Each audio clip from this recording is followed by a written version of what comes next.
Scientists found a new statue on Easter Island inside the crater of an old volcano. They were sure they already cataloged all the moai. That's what they call those famous stone giants. But this discovery changes what we know about them.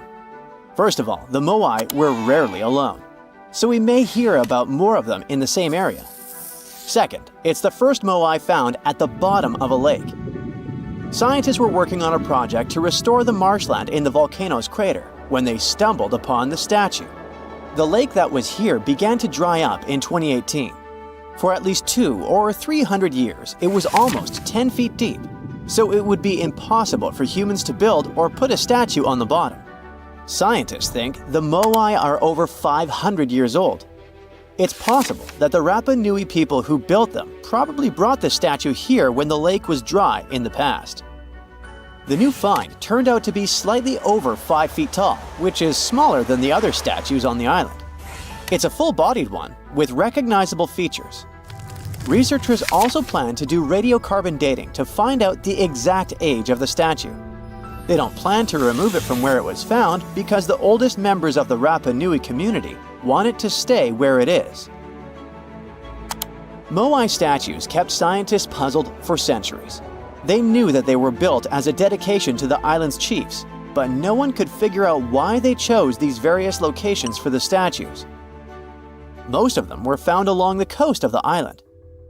Researchers from Binghamton University in New York decided to study the locations more closely and learned that it had to do with water.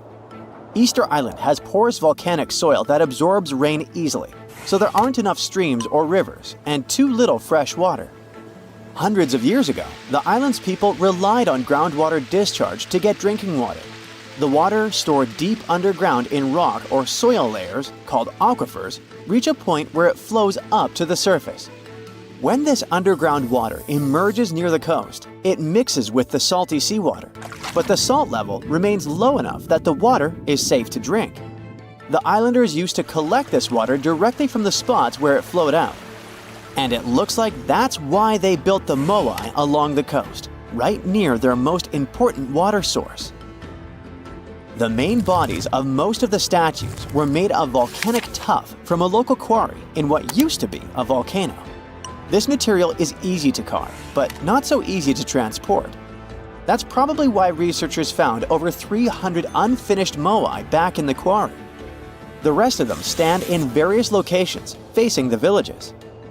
It looks like the statues were carved lying on their backs.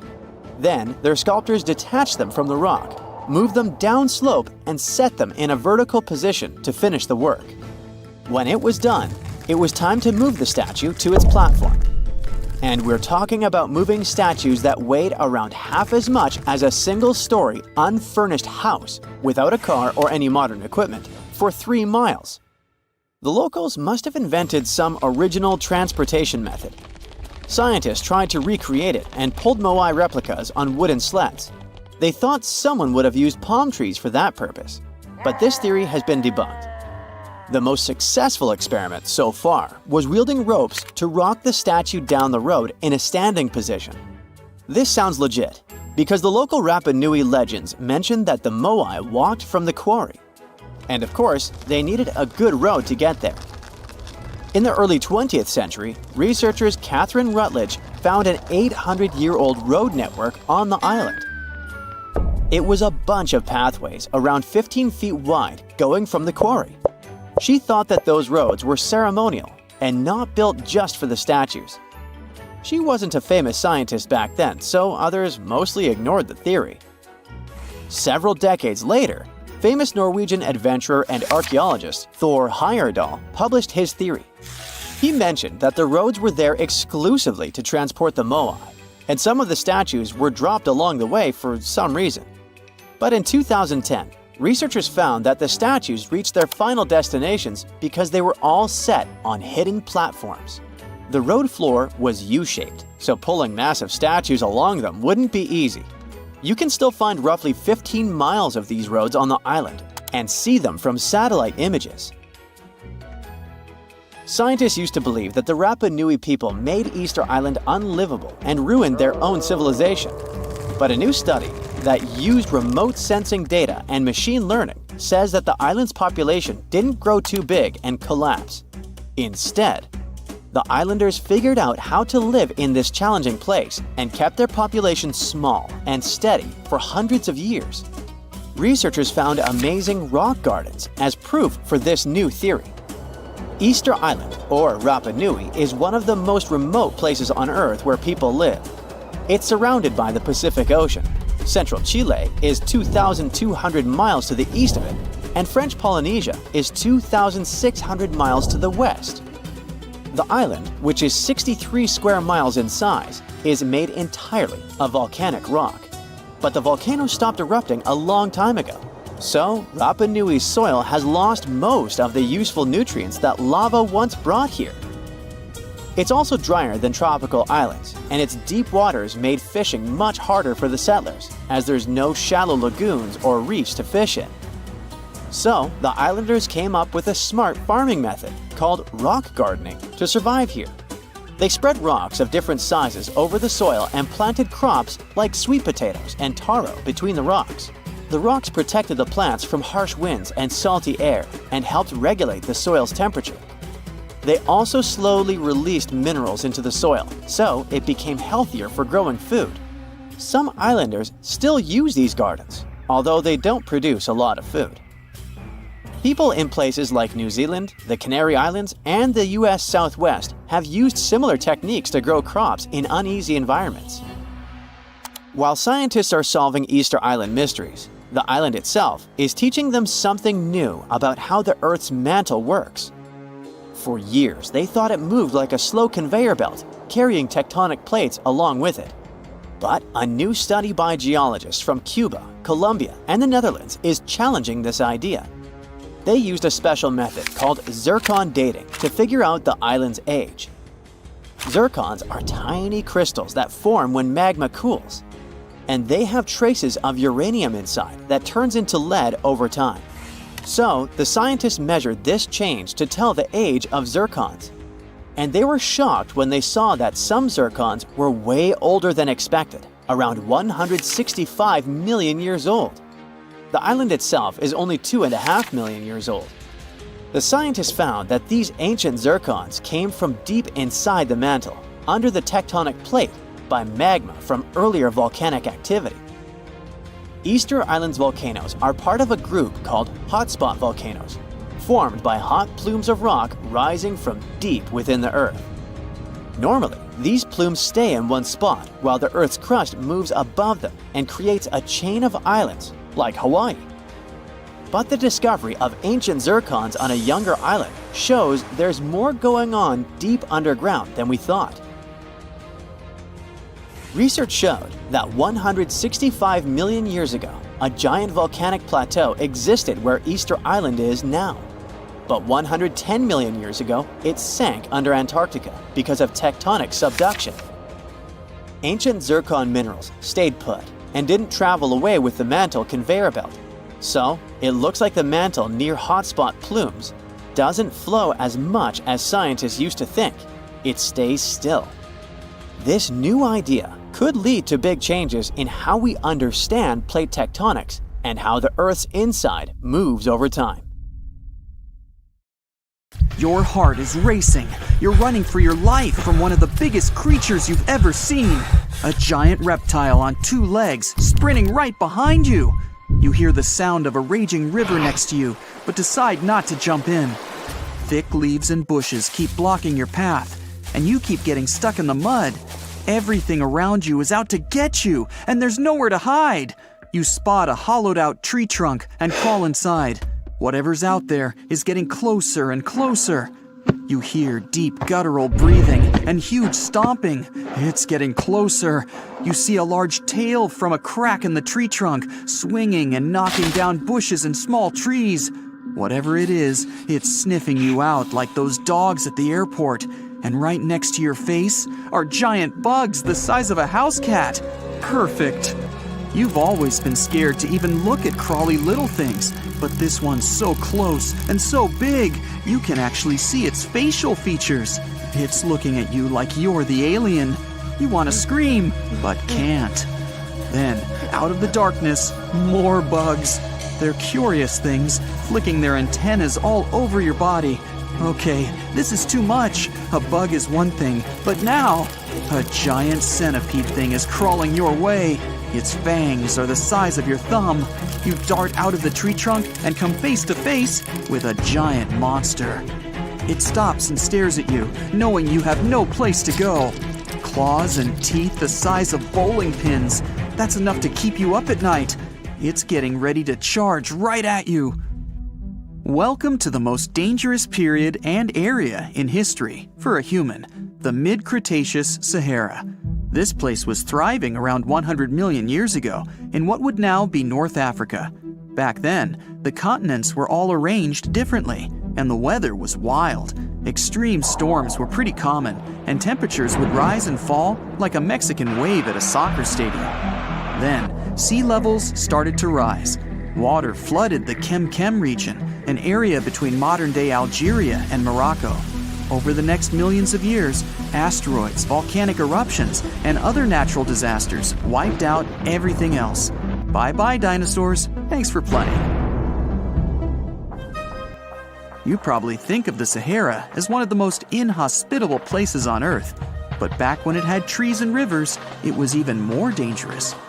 The famous River of Giants was a huge river system that stretched from modern-day Egypt all the way to Morocco.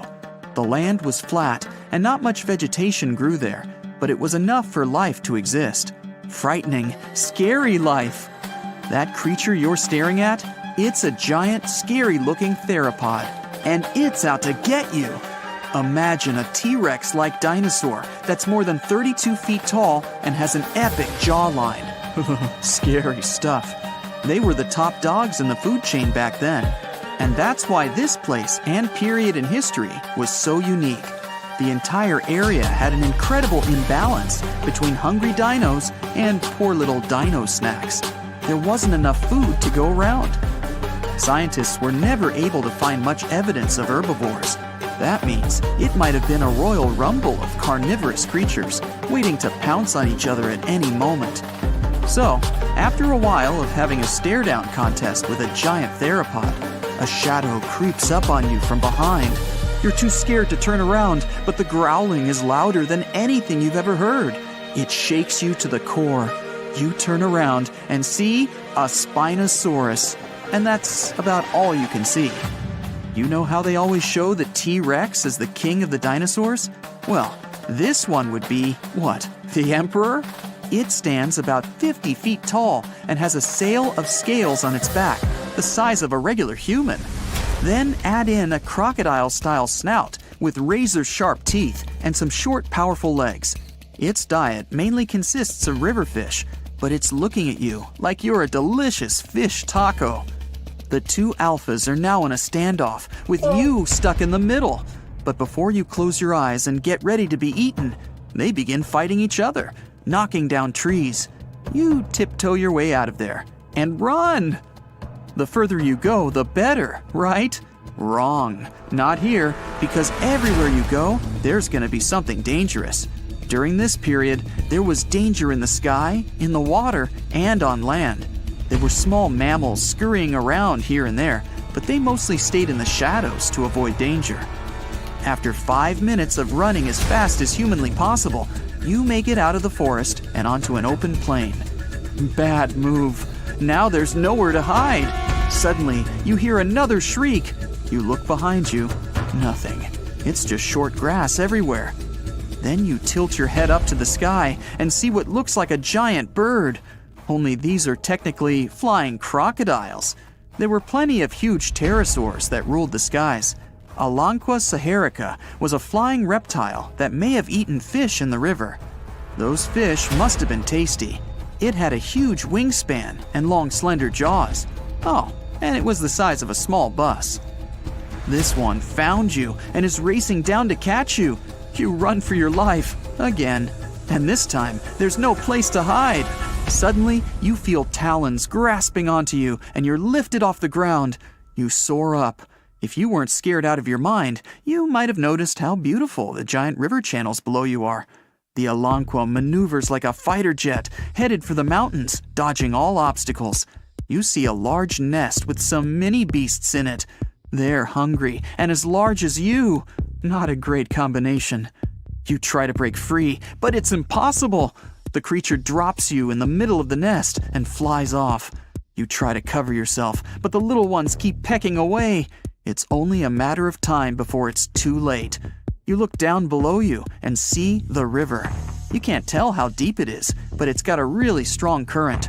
You're out of options. You dive into the raging river and get dragged along with the current. Safe for now-ish. Imagine it's 2021. You're walking along one of the hottest and driest places on Earth, the middle of the Sahara Desert, only to find fossils of oversized fish. They ranged from bite-size to bus-size. Even freshwater sharks lived there. These weren't your average little fishies. Judging by their teeth, those guys meant business. You might even find a giant sea turtle swimming around. Okay, back to your wacky adventure. Luckily, you wash up on a safe sandy part of the river where you're able to relax. You drink some river water and try to find a safe place to make camp. Every noise you hear makes you jump. You sit down and try to enjoy the calmness of ancient Earth. Just when you feel you can finally catch your breath, you see a Spinosaurus walking along the river on the prowl. You run off and hide under a bush. It passes you by. You're safe. Or not. It turns, shakes the bushes, and sees you. Just then, a large boom scares it away. It's the sound of you jolting awake. You turn on the light and see your cat staring at you. Those dinosaurs seem so real, probably because of that documentary you were watching right before bed. The entire mid-Cretaceous ecosystem depended on rivers for daily life. Just like all ancient civilizations, rivers were essential for the creatures of the time. And very recently, scientists discovered a new species of snakes that went extinct back then, with no known descendants. To understand these ancient ecosystems, it's important to know a lot about fossils. You might find two different fossils side by side, but those animals might have lived millions of years apart. Wow, talk about noisy! Toadfish have a unique ability. They can create a very strong sound. The human ear usually can't hear it, especially if only one fish is making the sound. But if many fish are making the sound at the same time, well, it's going to be hard to forget, and you may not be able to stop hearing it. Toadfish are a common part of the fauna off the coast of Sausalito in California, and every year thousands of them gather in the shoals to party and scream. Together, they create a collective sound that can be easily heard by those in the houses near the shore. The noise, which can be described as a low hum, can even penetrate into the city center. Some people get bothered by this constant humming. This is a unique natural phenomenon, but there's a catch. At some point, the fish swim away from the shore, but the sound remains. Also, scientists have proven that this fish-made noise can't spread through the city, and many residents of the coastal areas don't hear it. But still, some people continue to hear this strange hum. In a similar case, imagine that you've moved to a small village in Scotland. You rent a house, have dinner, and go to bed. As you're settling into sleep, a strange hum permeates your room. It sounds like someone started their truck somewhere in the distance. The sound is similar to the sound of a low, loud bass that comes from a speaker. The hum keeps you awake. You get migraines and even feel nauseous. In the morning, you find out that some other locals also hear this terrible buzzing. They tell you about a huge factory located nearby. Machines, engines, steam boilers, big air vents, and generators emit a loud, heavy hum that passes through the air. Sound waves spread throughout the village and annoy people with a sharp sense of hearing. You've been hearing this sound for several days and suffering from insomnia. Then, one day, the factory goes bankrupt. All the workers leave their positions and turn off all the engines and fans. Great, you'll finally sleep in peace. But you know what? The sound doesn't disappear. It follows you wherever you are.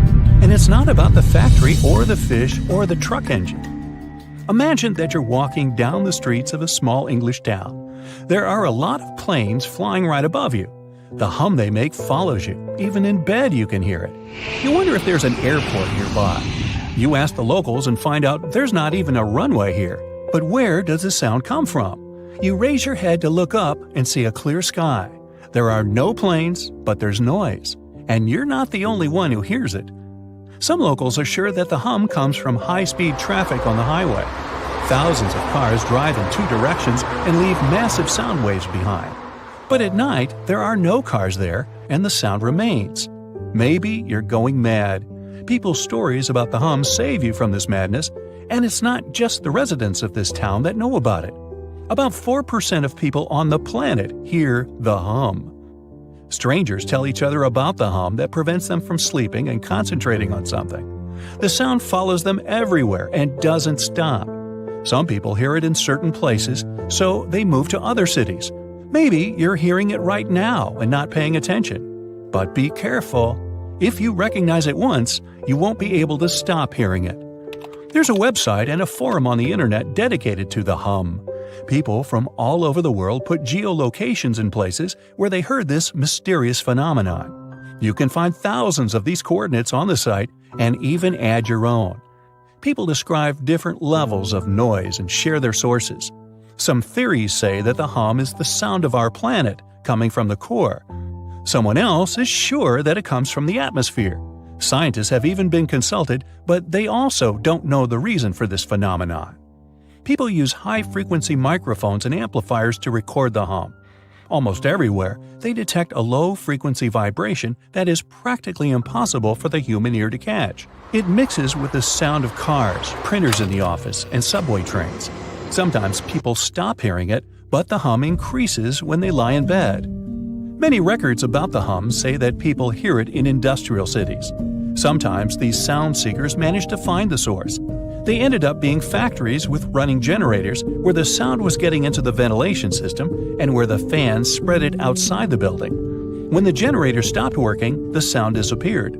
But these are rare cases. More often, no one can find the source of hum.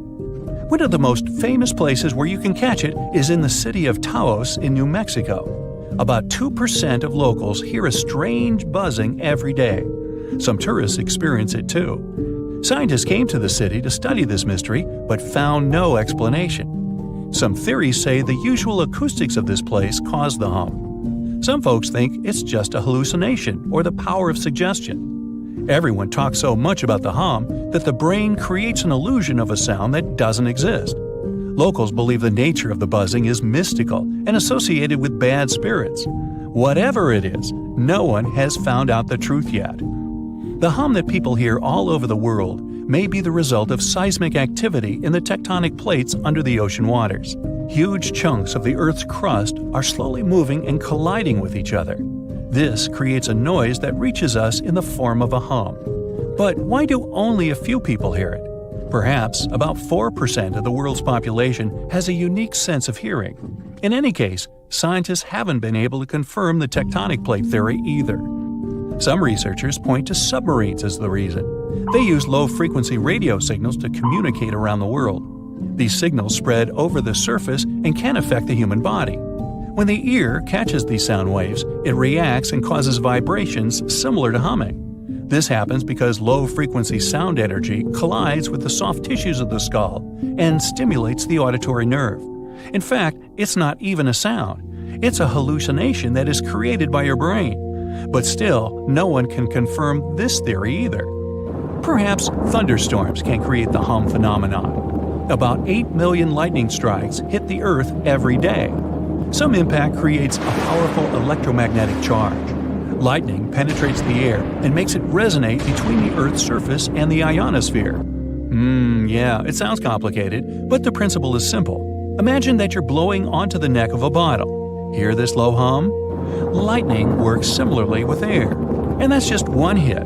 Imagine millions of these strikes. The sound waves spread all over the planet, and some people hear them. Lightning constantly strikes all the time, so the hum never stops. In 1973, scientists put forward a theory that the reason for the hum is the jet stream shearing against slower-moving air. In simple words, wind and fast air flows intersect slower ones. As a result, a whistling sound appears, and electric towers and power lines amplify it. By the way, the first reports of the hum appeared in the 70s. People learned about this phenomenon from the small British city of Bristol.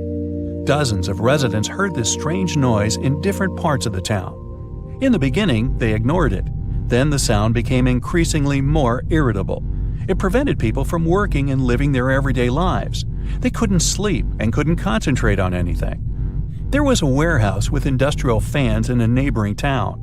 The locals were sure that this was the reason for the hum. The warehouse stopped working a few years later, but the sound remained. You may even be able to hear it right now if you visit the city. There are many theories about the hum, but you can reduce almost half of them thanks to one factor. Tectonic plates, seismic activity, lightning strikes, the Earth's crust, and resonating air are logical explanations. But look at all the records about the noise. People hadn't mentioned this until the 70s. If this phenomenon had appeared earlier, many newspapers would have written about it. Apparently, the hum is not a mystery of nature. Perhaps this is a consequence of all of our technological achievements. Factories, power lines, airplanes, cars, ships, trains, microwaves, and generators create an imperceptible background noise that most people ignore. We're so used to all these noises that we have forgotten what silence is. Perhaps our brain made the hum inside our heads to respond to our noisy world. If you start to listen carefully right now, what kind of sounds will you hear? Where are they coming from? And is there the hum among them?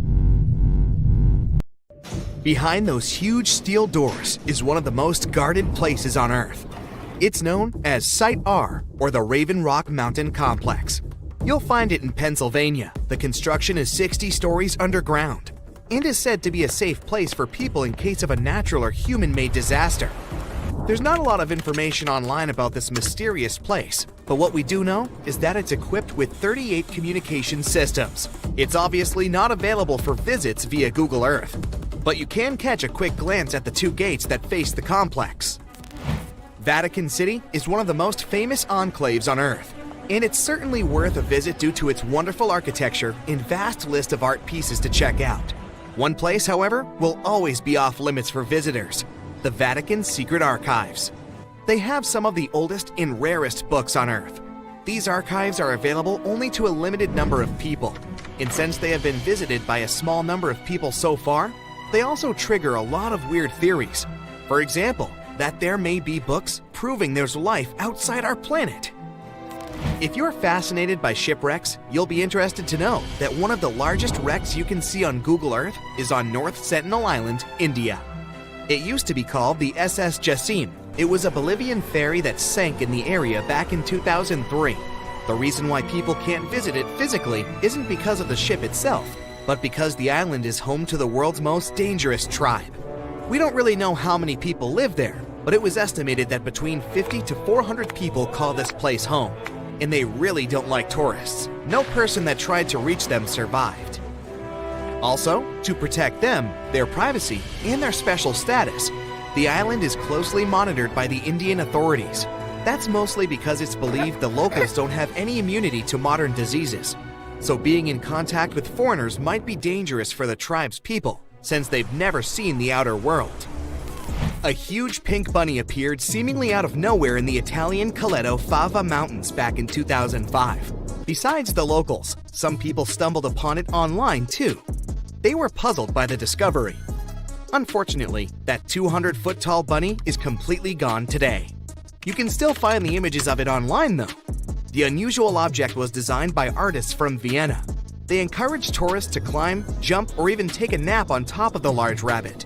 The whole purpose of the project was to allow people to experience what it would be like to live as smaller creatures. The bunny didn't have any removal date at the time it was placed there and was expected to last at least until 2025.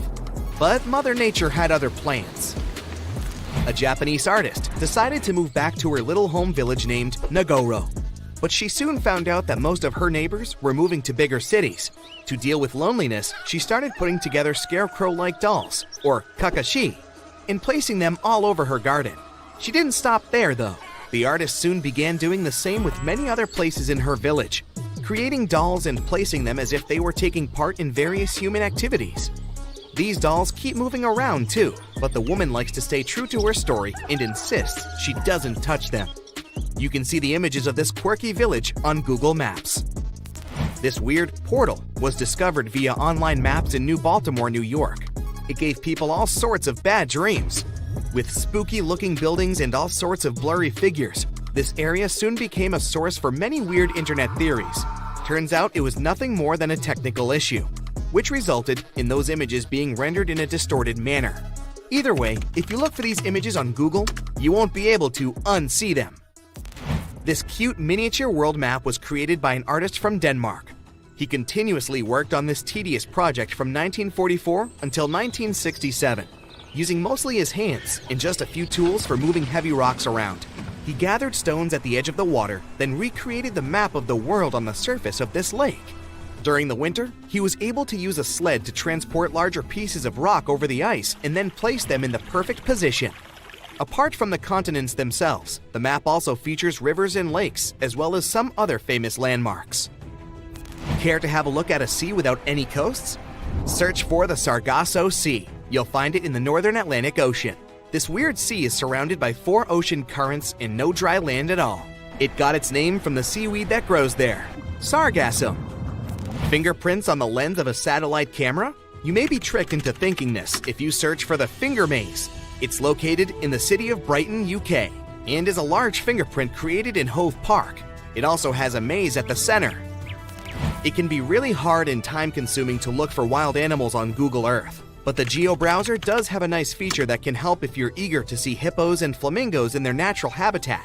Try Googling animals from above and start scrolling through these images. This unique feature can take you from Kenya to Namibia and even all the way to Antarctica, where you can see emperor penguins. There are some places on Google Maps that, for specific reasons, aren't available for the online public, like the Royal Palace in Amsterdam. If you head over there via Google Earth, you'll see that everything around the Dutch Royal Palace is still visible, like the vegetation and roads, but the construction itself is blurred from all angles. That's probably because local authorities want to keep the unique views of the palace for the eyes of physical visitors only. The same goes for the Tantaco National Park in Chile. This one is a privately owned nature reserve that can only be seen on Google Maps from a distance. Once you reach a certain point, the zoom feature stops working. Some people say that since it's a nature preserve, it may be home to some endangered species, and extreme measures are taken for their protection. You know how a certain brand of fried chicken has a certain kernel on their logo? Yeah, you won't see any of these logos in high resolution on Google Maps. That's because the online map uses specific algorithms to detect people's faces and blur them out. As you can see, it's not always really that accurate. It's called Snake Island, and the Brazilian authorities prohibit people from visiting it. For good reason. You'll find the island near the city of Sao Paulo in Brazil. It's said to be home to over 4,000 snakes. Some of the most venomous types of reptiles on Earth call this place home. If that's not creepy enough, how about that some of them are so dangerous that a small drop of their venom can permanently damage the human skin?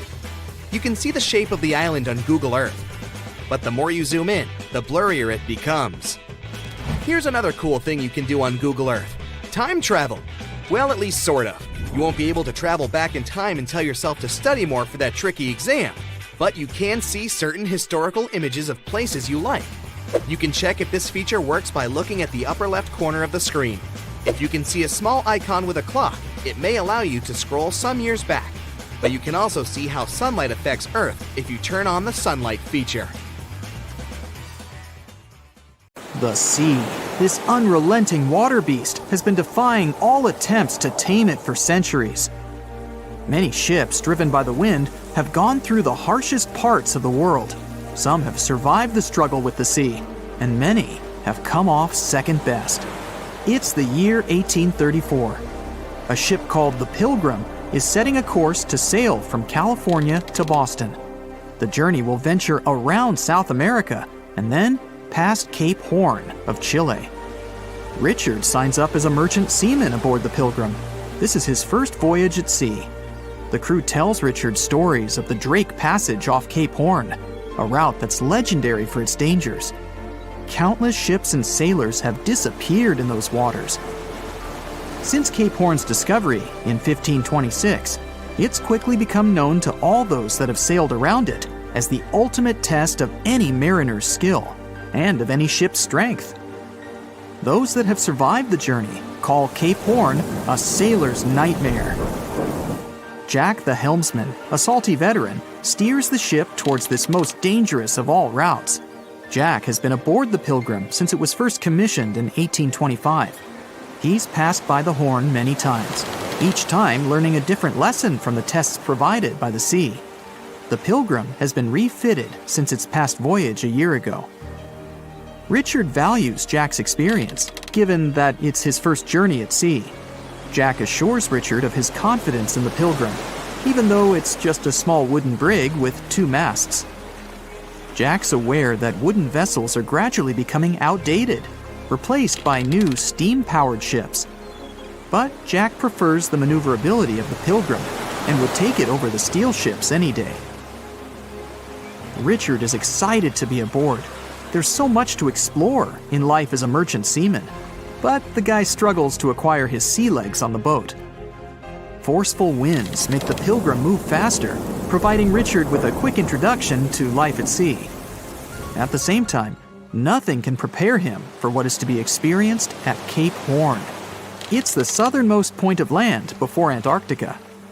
The gap between the icy continent and Cape Horn holds the infamous Drake Passage. Approximately 700 miles between Cape Horn and the Antarctic Peninsula. Strong winds provide an uninterrupted, steadfast journey toward the Horn. But, as Jack tells Richard, the winds are more concentrated at the Drake Passage.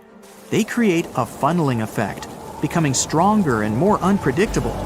Richard is unsure of what this might mean for the Pilgrim, but understands that there's no easier route to travel around South America. A few days pass. The Pilgrim sails by the many islands that make up the western coast of Chile. Although the sea has been relatively calm, Richard continues to deal with his lack of sea legs. His movements are still not very graceful. The constant, ever-swaying deck rises and falls, and Richard finds it hard to get used to the motion. Random large waves hit the Pilgrim from every angle. The ship is quickly approaching Cape Horn. Richard looks towards great thunderous black clouds in the distance. "Welcome to the Horn," Jack says, half laughing. A wry smile upon his face soon disappears. The man gets serious, knowing what awaits them all.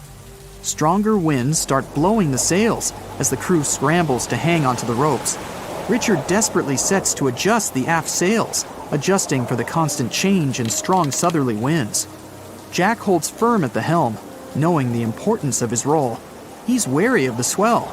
It can build very quickly the further south they travel. It's crucial the Pilgrim doesn't venture too close to the Horn when they approach. The great darkness that was in the distance is now all around them, filling the sky in every direction. Blackened clouds throw rain and hail down at the crew as they try to resist the enraged weather. Jack is directed by the captain at the helm, changing the direction of the vessel. The temperature has dropped significantly. Barely keeping the water from his eyes, he turns toward the port side bow to provide his face a brief break from the torment of the wind. Looking out into the distance, the man sees the Horn standing alone, surrounded by mist. It's a haunting sight. He steers the Pilgrim along the face of the Horn, the distance getting shorter. The waves shrink in height since the depths become shallower. But these waves are much steeper, and their angle can cause more damage to the wooden vessel. Jack's unsure how much of these waves the Pilgrim can take before the hull is breached. Richard, still posted at the aft sails, watches the water and icebergs floating by. He's unsure how large they actually are, since they're mostly hidden underwater. But he knows to alert Jack if any get too close. Just one iceberg hitting the Pilgrim will be all that the hull can withstand. Dutifully, he watches over the side and into the distance. Icebergs aren't the only thing to look out for. Rogue waves are common in these seas as well. The connecting Antarctic and Pacific Oceans, mixed with stormy weather, form waves together. This creates much larger rogue waves. Such waves have been known to reach up to 100 feet tall. they can destroy most vessels in their path. It'll surely be the end of the Pilgrim if it comes across a rogue wave. Strong currents adjust the route of the Pilgrim, as though the horn is trying to lure the ship toward its rocky shallows. Slowly, they are getting pulled closer toward the horn. Jack is fighting the current at the helm. Spinning the wheel, he strains his body as much as he can. Grunting, he plunges the wheel from the port side to starboard and back again. The captain keeps yelling directions. To a novice, they're extremely confusing. But Jack, a hardened veteran, continues to interpret the directions with ease, steering to readjust their course away from the horn. The captain orders Richard to assess the hull below the decks. With the level of pounding the Drake Passage has provided so far, it's surely harmed the ship in some way. Richard runs to the deck as another sailor yells something at him, but the noise of the sea makes it difficult to hear. A wave hits the side, flowing onto the deck. Richard manages to hang on to the mast before he's almost swept overboard. The entire front deck seems to be underwater. Hanging on as the water rolls off the sides of the ship and waiting for it to clear, Richard watches the horn slowly go past. Still, it beckons toward the Pilgrim, as though asking for its dues from the crew. The currents are still pulling the ship, while the storm is raging on, with no end of the struggle in sight. The storm is growing ever larger and fiercer. Richard gathers himself to head below and assess the damage. After a slow descent to the lower decks, Richard can finally look over the hull from the ship's quarters. There's no damage from what he can gather.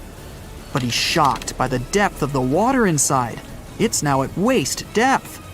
Cups, amongst other things, float in the water. Even inside the ship, the guy can't escape the waves. Unable to make sense of it all, he stands frozen, listening to the almighty power of Mother Nature outside.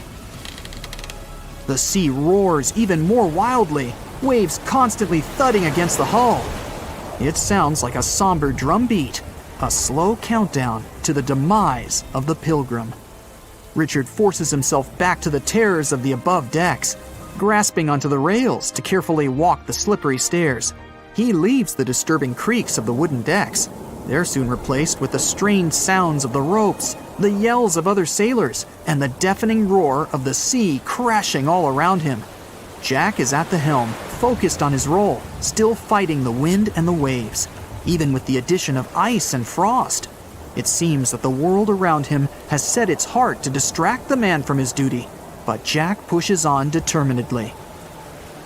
For 9 days, the Pilgrim fights the constant changes in stormy weather, facing all kinds of obstacles, but the ship manages to make it through. As they leave the storm behind, the crew sets their course north for their final destination. The sight of the sun peeking through the dark clouds is the most relieving thing Richard has ever experienced. Unfortunately, Richard lost his rations at some stage during the storm. At sea, if your rations are lost, it's your own bad luck. Luckily, Jack is kind enough to share some of his. Octopuses have 3 hearts. 2 of them pump blood to the gills, while the bigger heart circulates blood to the rest of their body. They also have 9 brains. There's the large central one, but also each of their 8 arms has a mini brain of its own, which is why they can act independently. Since each arm has its own brain, the central brain only needs to send a higher level signal to the arm. Things like, move to that nearby crevice, there might be a crab hiding inside. In the case of humans, the brain would guide and take control of each movement of our legs and arms. And with an octopus, arms act almost independently on their way to the crevice. It also tastes and feels with the suction cups on it. Since their arms are so independent, an octopus doesn't actually know where they are unless it sees them. The human body has an ability called proprioception. Thanks to it, we know where our arm is, even if we hold it, let's say, behind our back. 1816 is known as the year when summer didn't come. In April 1815, there was a massive explosion on Mount Tambora in Indonesia. It sent enormous clouds of volcanic ash up into the atmosphere. The majority of the northern hemisphere got covered with a shroud of dust and dirt and kind of refused to settle. In June of the following year, the cold winter didn't just come to an end. Frost damaged crops and snow and rain persisted during the whole summer. In Iceland, you'll find some of the most breathtaking sceneries on our planet. Jagged mountains, fjords, hot geysers, ice fields carved into the landscape. Stunning yet intriguingly black sand beaches, such as Reynisfjara Beach. Most of the sand on beaches is generally formed from rocks that have broken down because of weather changes and erosion through thousands or even millions of years. And on Reynisfjara, the sand is a striking black color, and that's because of volcanic activity. Lava came out of an erupting volcano, got to the surface, cooled, and then hardened in the Atlantic Ocean, creating such a fascinating black hue. This beach is so magically stunning, but it's also very dangerous because of its sneakier waves. That's when a few smaller waves join together into a single, really big one. This phenomenon can happen when ocean currents force waves together, or in the case of Reynisfjara, when such waves come from an offshore underground cliff and get an even stronger pulling effect. Considering the ocean's low temperatures too, it's definitely better to just take pictures from a safe spot. Some trees talk to each other. Not the way we do, of course, but, for example, acacia trees that grow over the African savanna can warn each other if there's something dangerous coming. When some animals, such as antelopes, gobble up its leaves, the tree immediately starts producing more tannin, which is toxic to animals.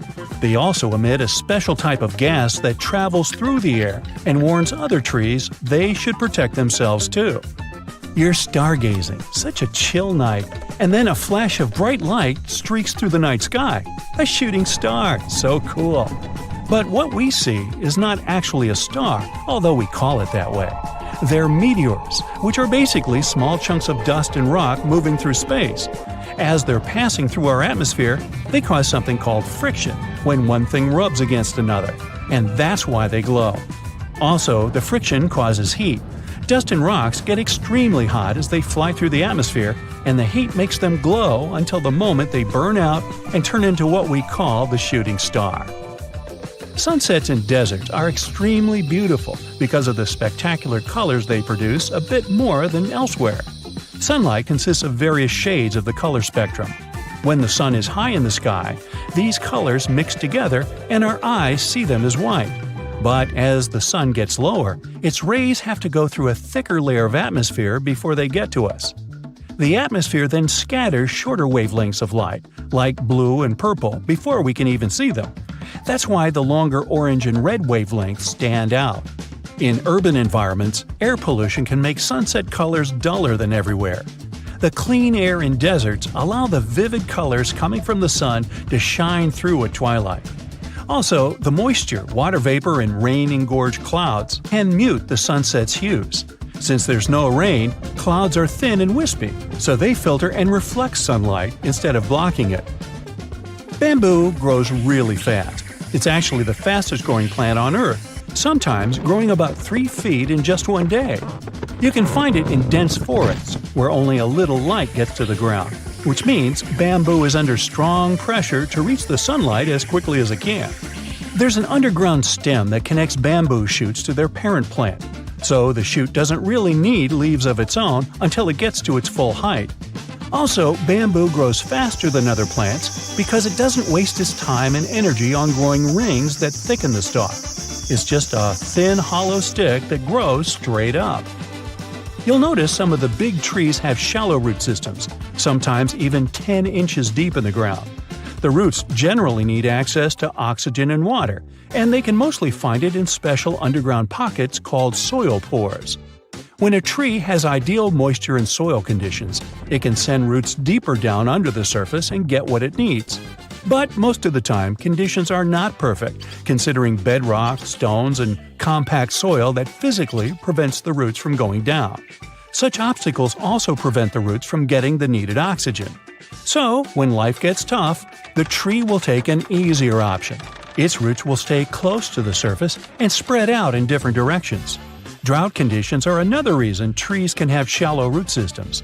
By staying closer to the surface, they can take most of the rainfall collection. Plants are exposed to the sunlight most of the time, but they still don't get sunburn. They appeared on land about 700 million years ago, and one of the key things they needed to survive was something that would protect them against the ultraviolet rays coming from the sun. Those in the sea had seawater as protection. UV radiation is mostly responsible for sunburn, so land plants developed a special protein that detects it. This protein sends signals to the cells to protect the plant from the damage and effects of UV radiation. Basically, it's like they produce their own natural sunscreen, but this still doesn't mean they're 100% protected. You know that common belief that if you water plants in the midday sunshine, this can cause their sunburn? Some think droplets of water act as tiny lenses and then focus the sunlight onto the leaf surface.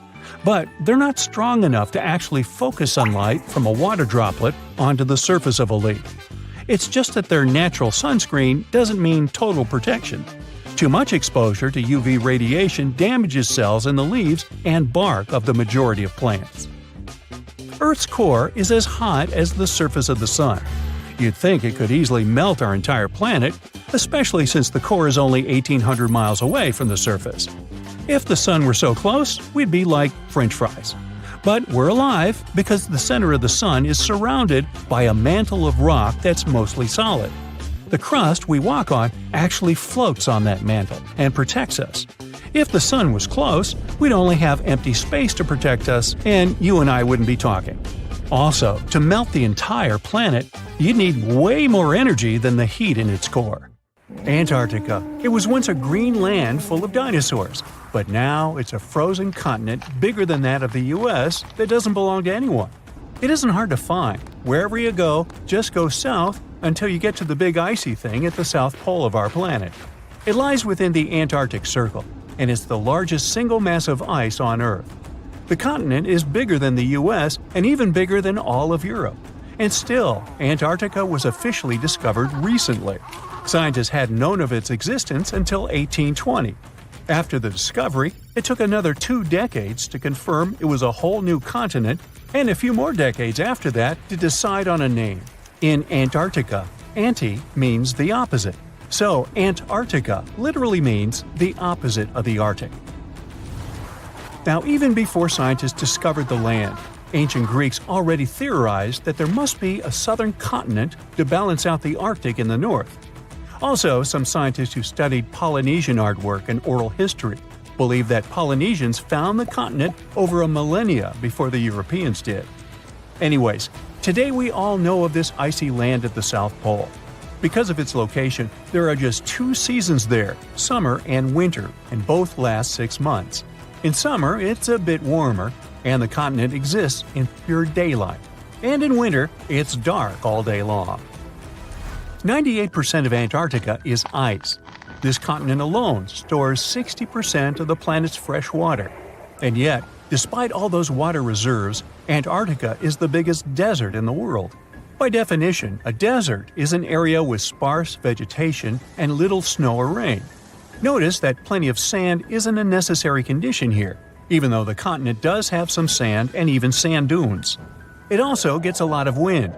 Antarctica is the windiest continent on Earth, and wind speeds can reach 200 miles per hour. That's even faster than hurricane winds. The little snow the land gets never melts. It just builds up over time, for centuries and millennia. So there's a thick ice layer there. This makes Antarctica full of hidden secrets. There's a whole new world underneath its ice. For example, there are a lot of mountains on the continent that are like 9,000 feet tall. It's taller than 3 Burj Khalifas stacked on top of each other, if we must, and that's currently the tallest skyscraper in the world. But we don't see all those mountains because they're all hidden under the ice sheet that's almost 16,000 feet thick. There's also a lake down there, beneath over 11,000 feet of snow. The lake is called Lake Vostok, named after Vostok Research Station, under which it's located. Originally, it was just a hypothesis. Over a century ago, a scientist suggested that the huge pressure created by tons of ice could decrease the melting point of ice in the lowest layers of the ice sheet, creating liquid water, which could form a lake. He didn't prove his ideas in his lifetime, but others continued his work and confirmed that this theory was true. There's also a canyon in Antarctica, hidden underneath huge masses of snow too. It's deeper than the Grand Canyon we have in Arizona. There is a mountain range that divides the continent into two parts, East Antarctica and West Antarctica. The western part of the continent is experiencing higher temperatures and is starting to melt. If West Antarctica melts and releases its stored water, it will raise the average global sea level by about 16 feet. That will be enough for some cities all over the world to completely disappear. Perhaps the first to turn into a water world will be Thailand's capital, Bangkok, which is just 5 feet above sea level. Then it will be Amsterdam in the Netherlands, followed by Ho Chi Minh City in Vietnam, Cardiff in the UK, and New Orleans in the US. People do a lot of work in Antarctica now, residing there for many months at a time to study this mystery of a continent. Over the years, even a few children were born there. But it's not a country, and the land doesn't belong to anyone. It's governed by the Antarctic Treaty System, an agreement of peaceful research and collaboration that suspends all territorial claims. It was first signed by 12 nations, and now there are 59 supporters, half of whom have decision-making powers. The continent is occupied all year round by researchers from all over the world. There are about 5,000 people living there in summer and about 1,000 in winter. Yet no one is a permanent resident there. People come and go, and the scientists take turns spending time there. The average yearly temperature there is negative 30 degrees.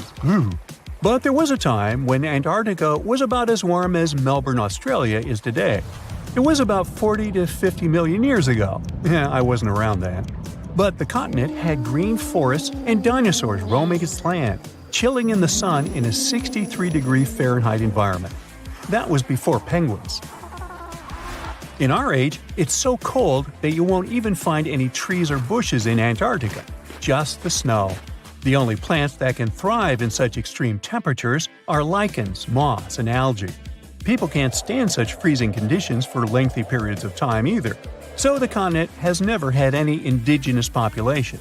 Well, that is, if we don't count penguins, seals, whales, and a few other types of birds that live there now. Antarctica's fauna is the scariest and least diverse on the planet because only a few organisms can withstand its harsh conditions and because non-natives aren't allowed to be brought there. So, if you decide to travel to Antarctica with your cat, well, you can't. Hey, I don't make the rules. But those few species that live on the South Pole totally own the place. There are no more than 5,000 people there and around 20 million penguins. They are a kind of settlers, though. Penguins' first ancestors lived in Australia and New Zealand. There are still a few penguin species there, including the smallest penguin on Earth that is just 1 foot tall. Still, most of the penguins migrated to Antarctica at some point, possibly because they were attracted by the greater food supply there. It's not the cold that made them like the land. It turns out, most penguins leave the continent when the summer ends.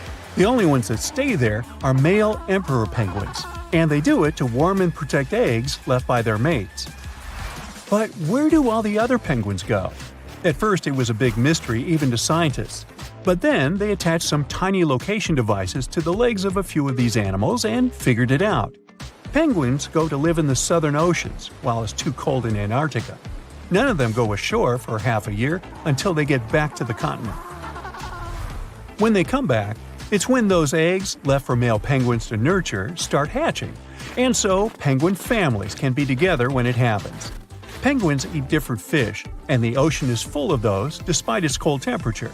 In some areas, water can reach below freezing temperatures because it's salty. But fish don't freeze there because they have antifreeze proteins in their bodies.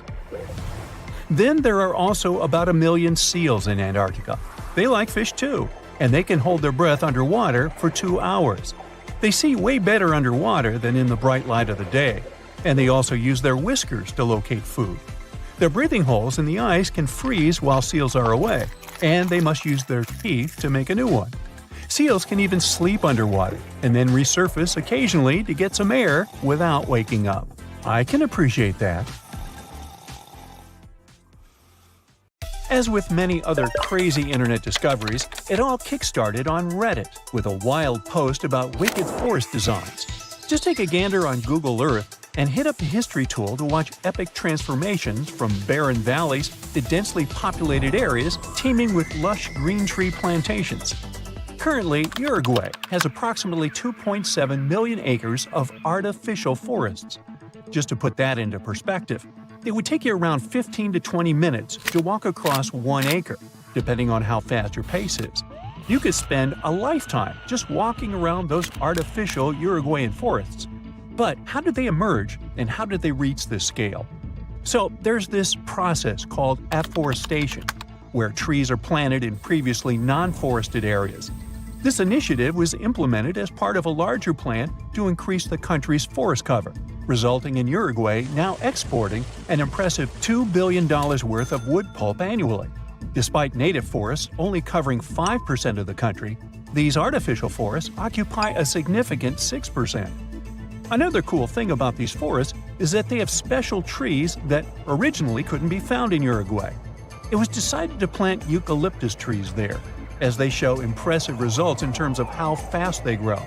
A tree can get through a whole cycle, from a little plant to one ready to be harvested, in as little as 10 years.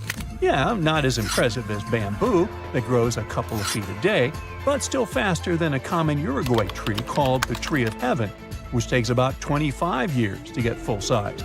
By the way, it's considered pretty fast too.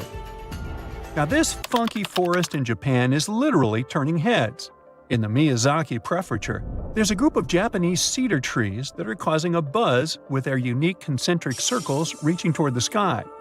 A recent aerial photo captured these crop circles, and now everyone is scratching their heads trying to figure out how they came to be.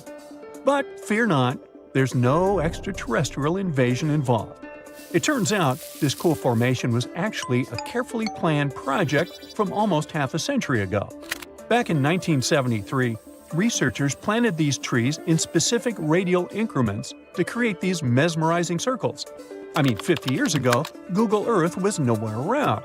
But looking at that forest, you might think that the Japanese have been preparing to boast their forest on the internet for half a century.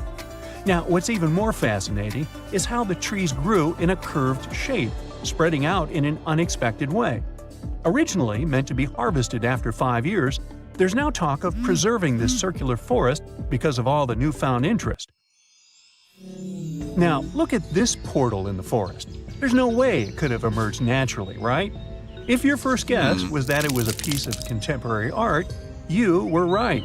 So, this portal is located in southern Estonia, and it was created by Finnish artist, this guy. This portal is far from being his only creation. He's had other crazy projects too.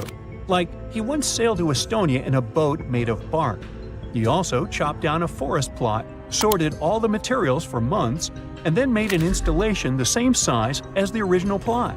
There was even a time when he cut a line in ice with a chainsaw and ended up in a freezing swamp. This guy definitely knows how to surprise people. Most of his works are nature-related, so you probably shouldn't be surprised that this forest portal is yet another creation of his. What do you think the artist wanted to convey through this portal? Let us know in the comments. Trees are something that are definitionally straight, right? Well, not as long as you're in the crooked forest in Poland. Near the ground, the trees there bend sharply to the north, then magically straighten back up after a little detour of 3 to 9 feet. It's like they're doing the limbo, but with trees. The mystery of how these trees ended up swerving like they're on a roller coaster is still unsolved. Some think humans might have intervened to create some funky furniture or boat-building material, while others blame it on a wild snowstorm. Nobody knows for sure. Regardless of how they got this way, the Crooked Forest is a hot spot for tourists and nature lovers. If you ever come to Poland, make sure to visit this nature's wonder. Welcome to the Goblin Forest, a magical section of East Egmont that will make you feel like you've stepped into a fairy tale. This enchanting forest, also known as the Kamahiwa, is famous for the abundance of gnarly kamahi trees that give the whole place an eerie yet stunning vibe. As you hike through the Goblin Forest, you'll be surprised by lush greenery, moss-covered trees, and falling rays of sun that create a truly enchanting atmosphere. It's a photographer's dream come true. Now, while you might not find real goblins or mythical creatures in the forest, yeah, I know, it's a bummer, you will still encounter a variety of native bird species, Birdwatchers will be in heaven spotting all the feathered friends flitting about, and all that alliteration. Plus, if you're lucky, you might even catch a glimpse of glowworms lighting up the trails. With a network of well-maintained hiking trails suitable for all fitness levels, the Goblin Forest is the perfect destination for adventurers looking for a magical experience in nature. So, grab your hiking boots and get ready to explore this enchanted forest of wonders. Monteverde Cloud Forest in Costa Rica is not your typical forest adventure. Think of high-flying suspension bridges and trails above the treetops. On foggy days, you can wander through misty clouds for a mystical vibe. This nature reserve is called a cloud forest, and it's a real scientific definition. Cloud forests differ from your average ones in several aspects. First, they're usually evergreen forests that are like tropical oases, with a constant veil of low-level clouds covering the canopy. The next thing that's different is moss. It's so abundant there that these places are sometimes even nicknamed mossy forests. Going back to Monteverde Cloud Forest, however, it's more impressive if you visit it on a foggy day. But even on clear days, the views of the lush greenery are absolutely stunning. Now, if a regular forest sounds a bit boring to you, our planet has something more fun to offer. How about an underwater forest? Whether you're a local Oregonian or just passing through, Clear Lake is definitely a dive spot you've got to check out. True to its name, Clear Lake lives up to its reputation, with crystal-clear waters boasting up to 100 feet of visibility. It's like swimming in a massive pool. But brace yourself, because it's a chilly 38 degrees Fahrenheit all year round. Nah, I wouldn't venture in there. It's more adapted for penguins, I guess. Well, never mind. This lake is special because of its history. It was formed over 3,000 years ago by volcanic activity that redirected a river, preserving ancient trees that you can still see standing tall underwater today. There's this section known as underwater forest, where you can see ancient trees deep down.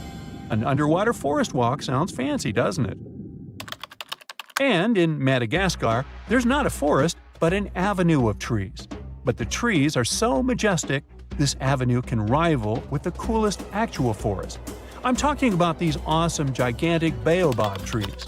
Picture this, an 850-foot stretch of road lined with 20 to 25 massive baobabs, towering at about 100 feet tall. In terms of height, it's as if this alley was packed with many Rio's Christ the Redeemer statues. Even a 6-foot guy would feel insecure there.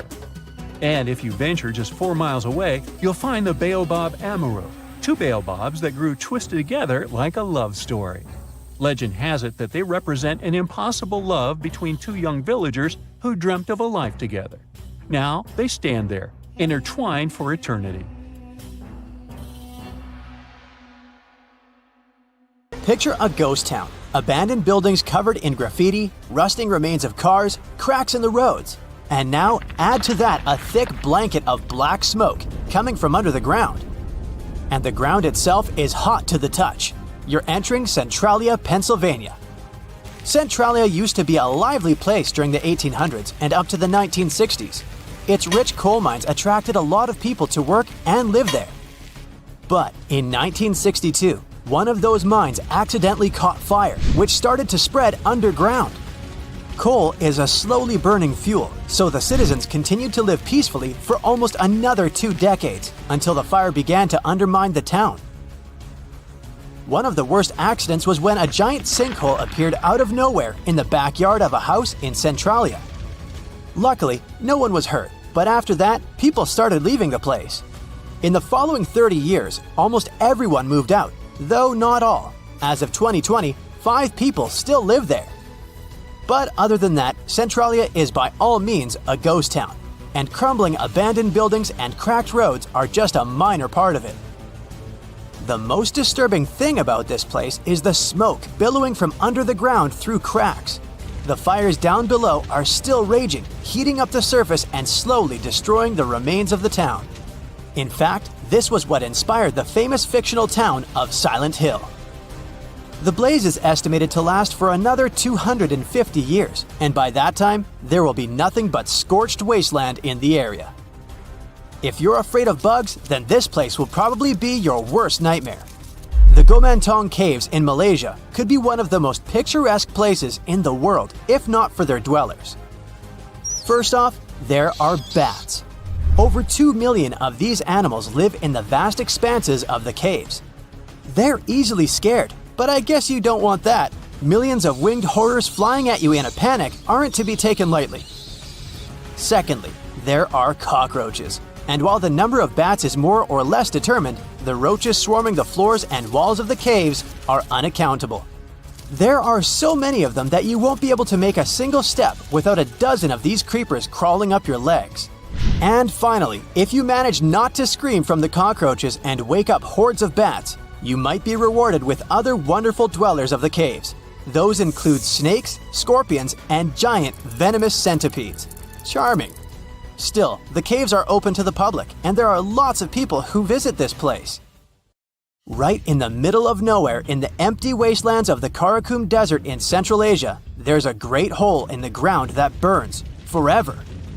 It's called the Darvaza Gas Crater, and it's an actual pit, broad and deep, that has been ablaze for over half a century now.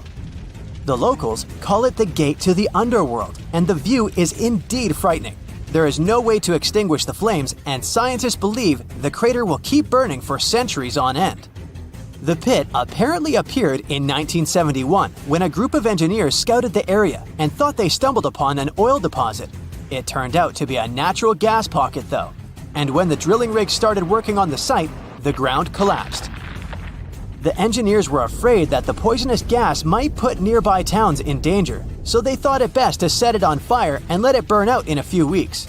But as we can see, the blaze is still going strong. The crater has since become a popular tourist attraction, but despite that, it still poses some danger, so efforts are being made to finally extinguish the gates of the underworld. Imagine seeing an insanely venomous snake right next to your foot. Terrifying enough, huh?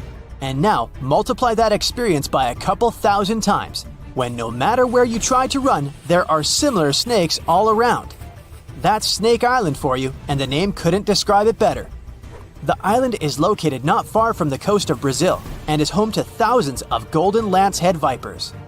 About 11,000 years ago, the sea levels rose and separated the island from the mainland, and lots of lancehead vipers became trapped on it. Their mainland siblings are venomous as well, but not as much. The golden variety had to evolve to survive, and oh, they did. Since there's not so many land animals for the vipers to hunt, they adapted to hunting birds instead. And for their venom to be effective, it had to be instant. So, golden lanceheads developed a venom that is 5 times more potent than the regular variety. This helped the snakes thrive, and now there are 1 to 5 vipers per square meter of the island. It is considered so dangerous that Brazil banned all visitors, like someone would really want to go there. Lost in the woods at night, you suddenly stumble upon a human figure. Relieved, you touch their shoulder to ask for directions, but it's hard as stone and covered in moss. And then you look into the face of the person and your mouth opens in horror. It's anything but human. My advice would be not to wander around southeast Finland at night if you don't want a shocking experience, because it's here that a renowned Finnish sculptor made his eerie sculpture garden in his own backyard. The garden's main exhibition consists of 200 human figures in various yoga poses, but as you walk around, you may come across more sinister-looking works, such as cloaked figures with its arms stretched forward and deep black gaps for eyes. Adding to the creepiness are real human teeth in the mouths of some statues. The garden itself appeared because the sculptor was a recluse and didn't want to leave his home, and when asked to lend some of his sculptures to museums, he would say he needed to ask them if they wanted to. It seems they never did, though. Creepy statues are eerie enough, but how about creepy dolls? If you ever find yourself in Japan and want to give yourself some chills down the spine, make sure to visit Nagoro. It's a tiny village in the south of the country. Driving by its houses and yards, you will see villagers sitting on their porches or tending to their gardens. Nothing special. Until you realize they're not moving and never will, because they're life-sized dolls. One of the local residents turned her hometown in 2002 and made a hobby of creating stuffed scarecrows in gardens and fields. But then it turned from a practical thing into a sort of memorial job. Whenever any of her neighbors left the village or passed away, she would make a life-size doll in their image. She made them as she remembered them best, so all her dolls are doing something normal people would. They're sitting, standing, lying on the ground, and there are even full classrooms of dolls in the local school. But probably the eeriest thing about this installation is that the human population of Nagoro is less than 30 people, and the scarecrows outnumber the living dwellers more than 10 to 1. There are over 350 dolls in the village now. As their maker remembers, there were around 300 people living in Nagoro when she was a child, and now, for 20 years, she has been commemorating all of them. About 3,000 visitors come to Nagoro every year, and many of them return in the following years as well. The village is pretty hard to reach because it's located on one of the less traveled islands of Japan, and the nearest train station is an hour away. But that doesn't stop the tourists who want to see the wonderfully creepy scarecrows with their own eyes. If you walk through this small stone doorway in Hierapolis, Turkey, you might never come back alive. Back in ancient times, people thought it was some sort of portal to the underworld. Romans would go in carrying perfectly healthy bulls, but after a few minutes, they would watch these animals collapse as if hit by some mysterious force. But what's even weirder is that nothing happened to people. They could walk in and out just fine. Now, recent studies might have an answer for these eerie happenings, and it all has to do with people's heights. The gate, known as Plutonium, named after Pluto, the deity of the underworld, is a stone doorway leading to a small 32-square-foot cave. But the real danger is what is going on beneath it. Hierapolis is a super active geological area, and there's a big crack under the city that constantly emits volcanic carbon dioxide, which comes up as a visible mist. During the day, the sun dissipates the gas. At night, the gas forms some kind of a carbon dioxide lake on the sheltered arena floor. At dawn, you need to get out of there before it's too late. This whole place can turn particularly life-threatening right before the sun rises, when the carbon dioxide concentration, about 15 inches above the arena floor, reaches 35%. That means birds, bulls, and even humans can suffocate and pass away in just a couple of minutes. But there is a scientific reason that explains how Romans could get out of there unharmed. The carbon dioxide concentration drops quickly with height. So animals perished while their handlers, being taller and standing up, could walk out and breathe safely. Most people can't stay inside the Bagarn fort after sunset. This 16th century fort, located about 146 miles from Delhi, is known as one of the most haunted places in India. During the day, the area is bustling with visitors who can walk through the main gate of this once grand fort city and check out the ruins of temples and palaces. But they will also see this big sign at the gate that dramatically warns everybody that all access is strictly forbidden after dark. That's probably because at night, according to locals, women can be heard screaming and crying in that place, along with the sounds of bangles breaking and strange music. Others have reported seeing shadowy figures and flashing lights among the ruins, or even smelling a strange perfume floating around. Yawata-no-Yabushirasu is one of Japan's most restricted forests, located in Ichikawa. The forest itself is a small area, covering just a little more than 40 square yards, and it is mostly a thick patch of mosu bamboo. Its location next to a parking lot and modern buildings makes it seem less intimidating, but don't be mistaken by its appearance. Since at least the 19th century, people have said that anyone who enters this forest is bound to disappear and never be seen again. So, as soon as you arrive, a sign near the forest tells you about its history and the curse believed to be linked to it.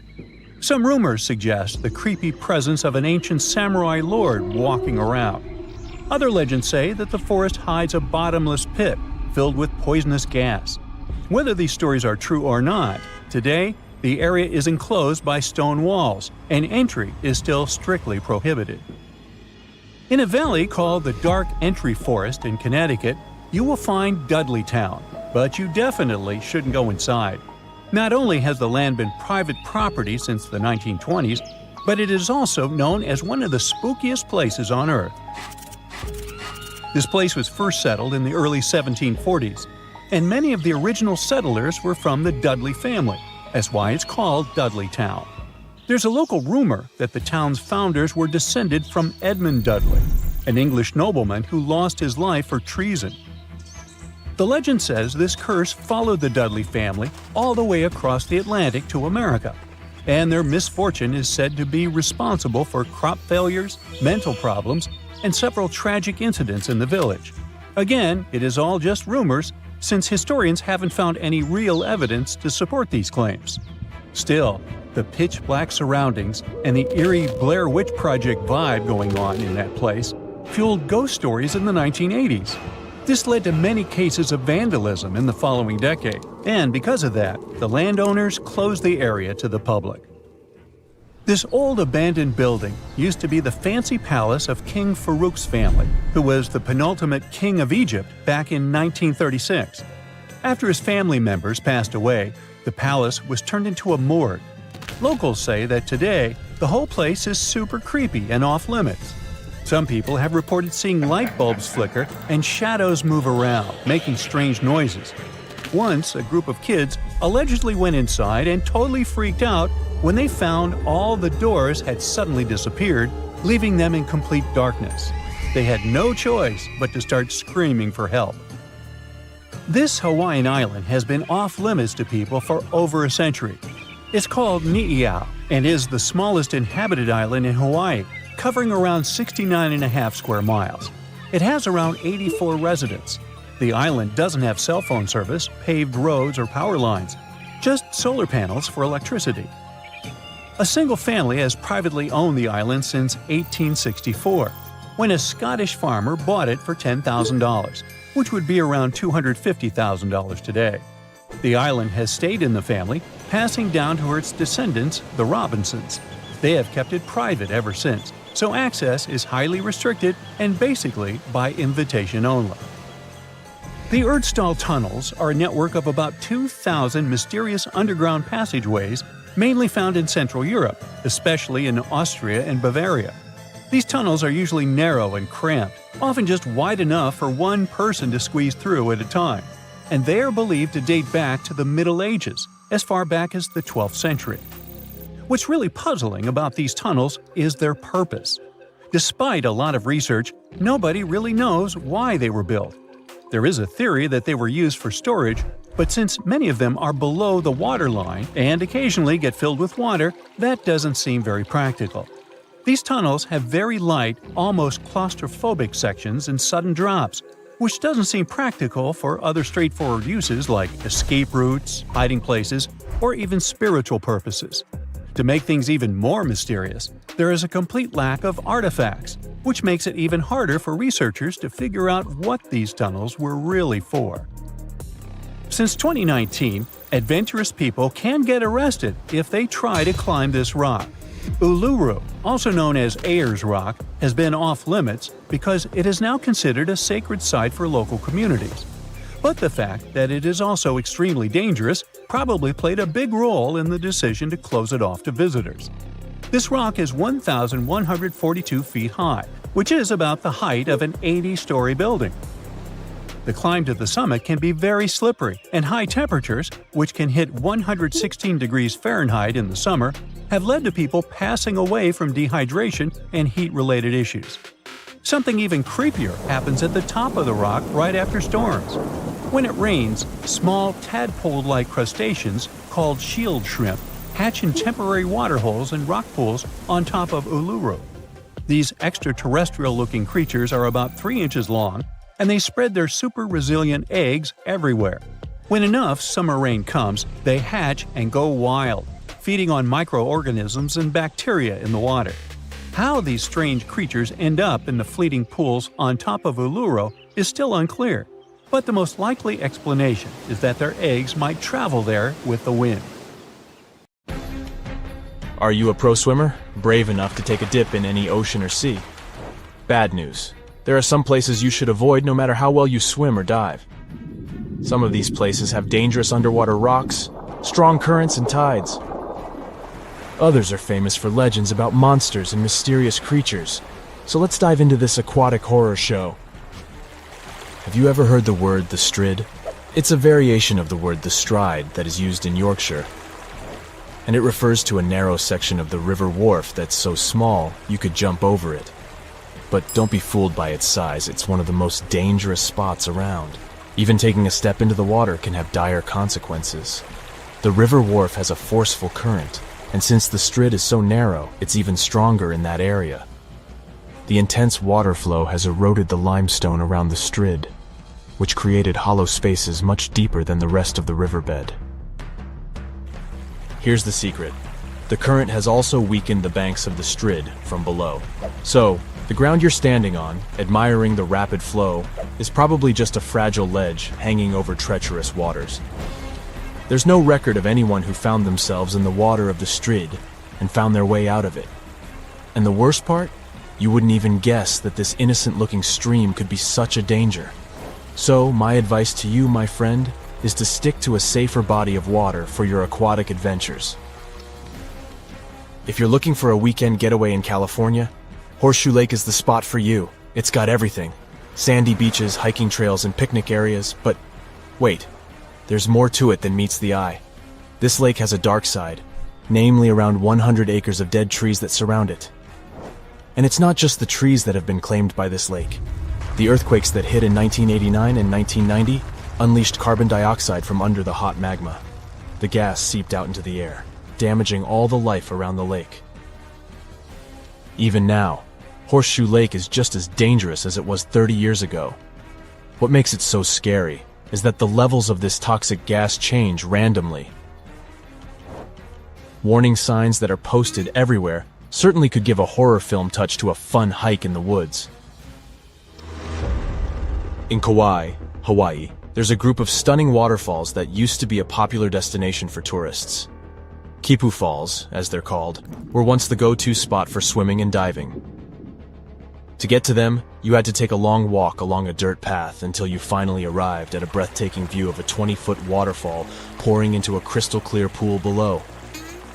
But since 2011, this area has been off-limits to the public. Why, you ask? Well, there have been a lot of accidents at Kipu Falls.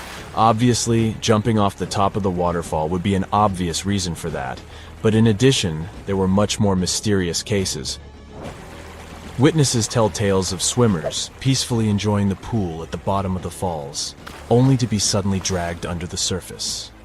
No definite explanation was found to these accidents. The locals believe that the water spirit Mo'o is to blame because it doesn't appreciate being disturbed by loud tourists. There's also a theory of a powerful whirlpool at the bottom of the pool. In any case, guide publishers do not mention Kipu Falls anymore, and trespassing is severely punished.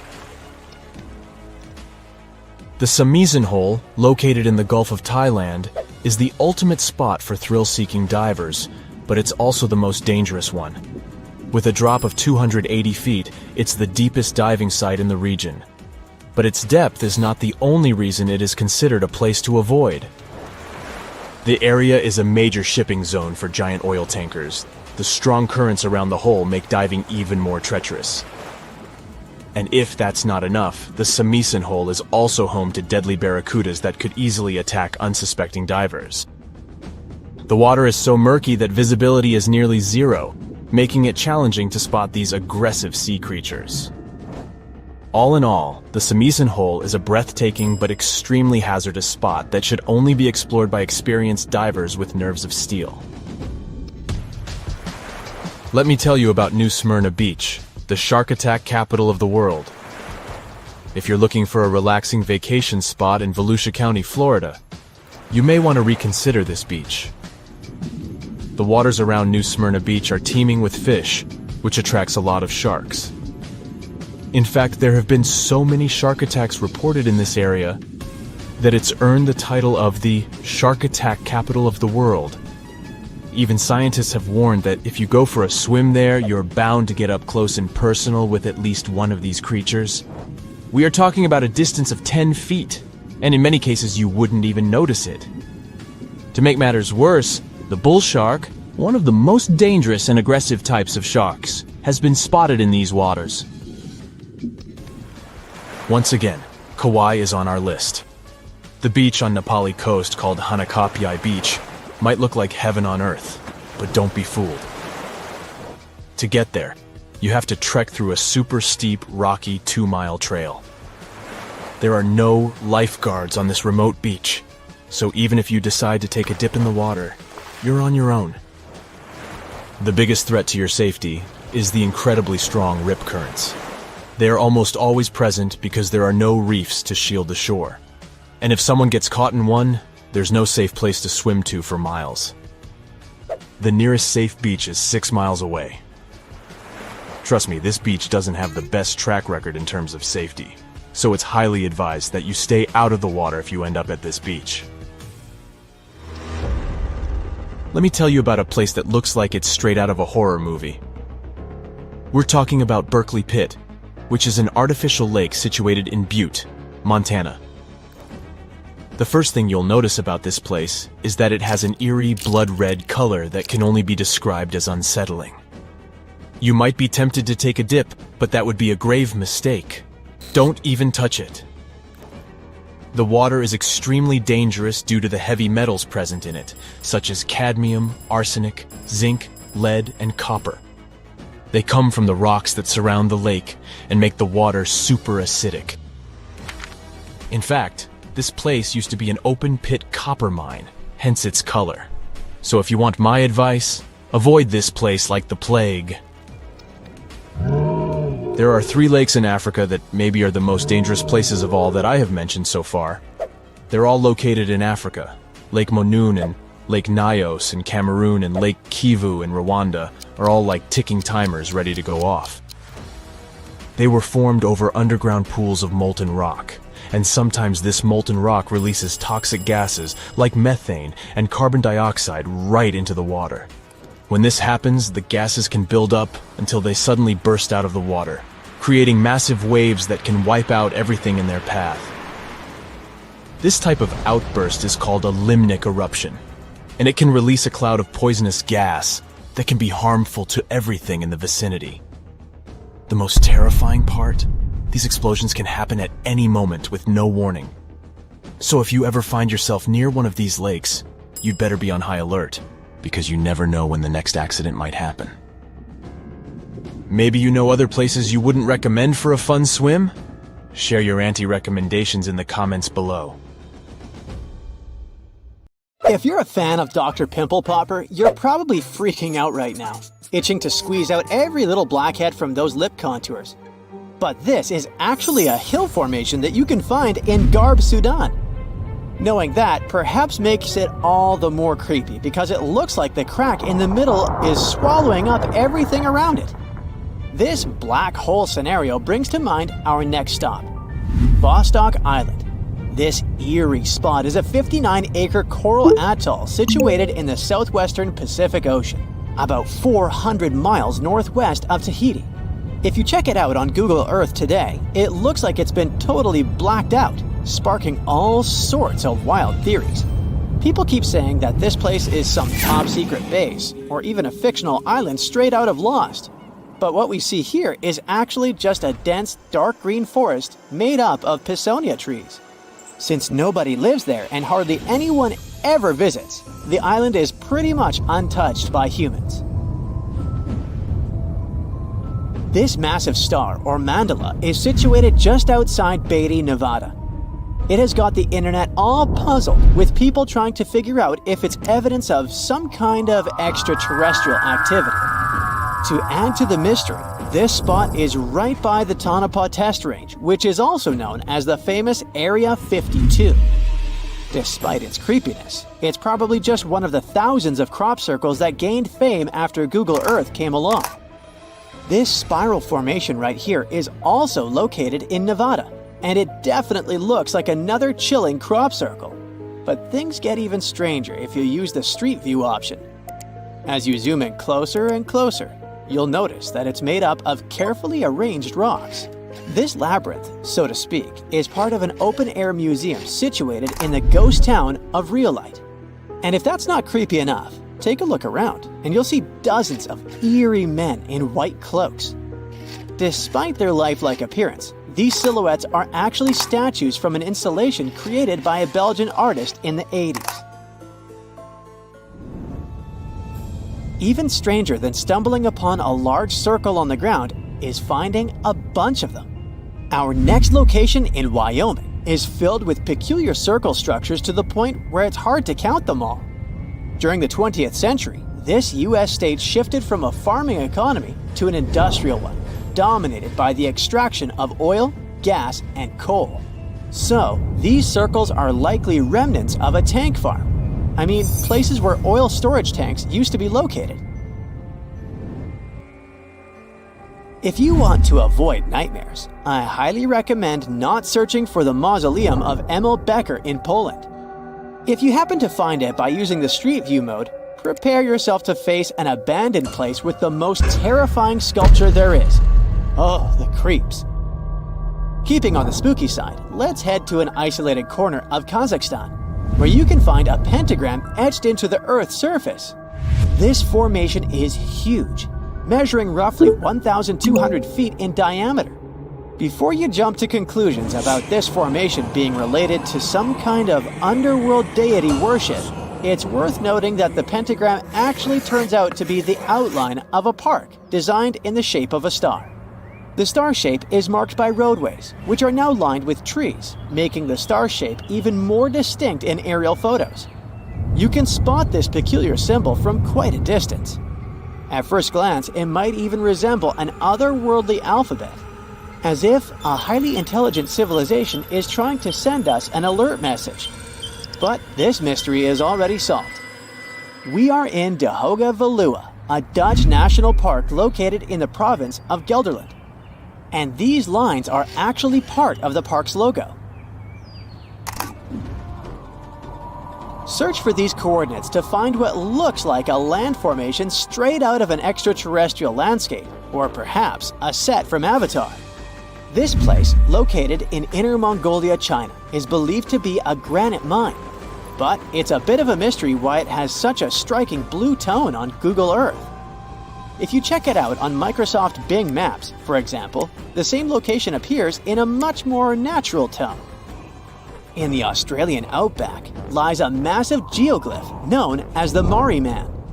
Discovered in the late 90s, it appears to represent an indigenous Australian man hunting with a boomerang or stick. The figure stretches for more than 2 miles in length and about 1.6 miles wide. It has deep furrows carved into the ground, which adds to the complexity of its formation and origin. Despite efforts to uncover its purpose, its origin is still a mystery.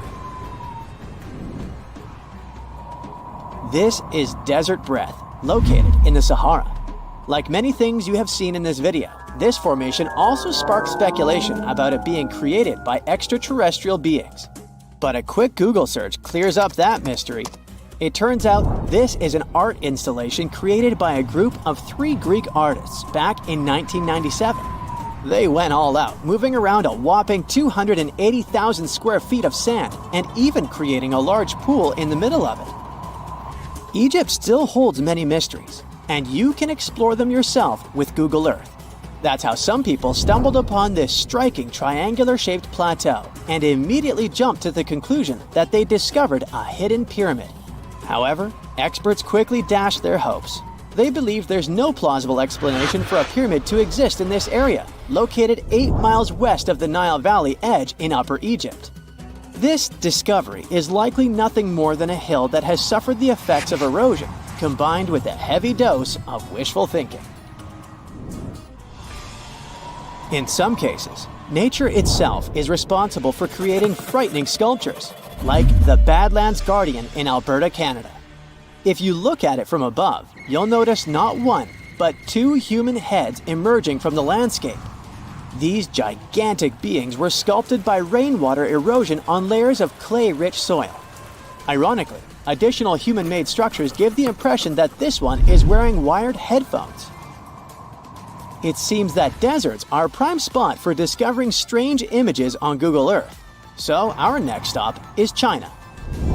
In the Gobi Desert, you'll come across zigzagging white lines that look kind of random. The first challenge for armchair experts was figuring out what these structures were made of, as it's hard to tell if they're painted on or dug into the landscape. There's still a lot of speculation about it on the internet. But the most plausible explanation is that this structure is used for calibrating satellites. This way, satellite cameras can focus on these large grids to orient themselves in space. Check out this intact plane that seems to have sunk beneath the ocean off the coast of Crooked Island, Bahamas. Some viral videos claim it's a crashed plane belonging to the infamous Pablo Escobar.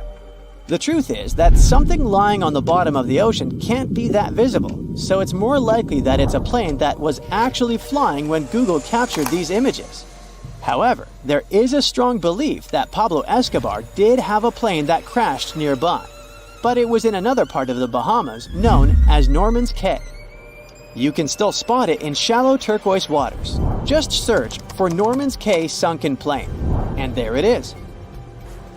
If you're convinced that extraterrestrials are already among us, then go ahead and type in these coordinates on Google Earth. Explore the area using Street View, and wow, what is it? Of course, we're not talking about visitors from other planets, but this shadow of a gigantic creature still gives me the creeps.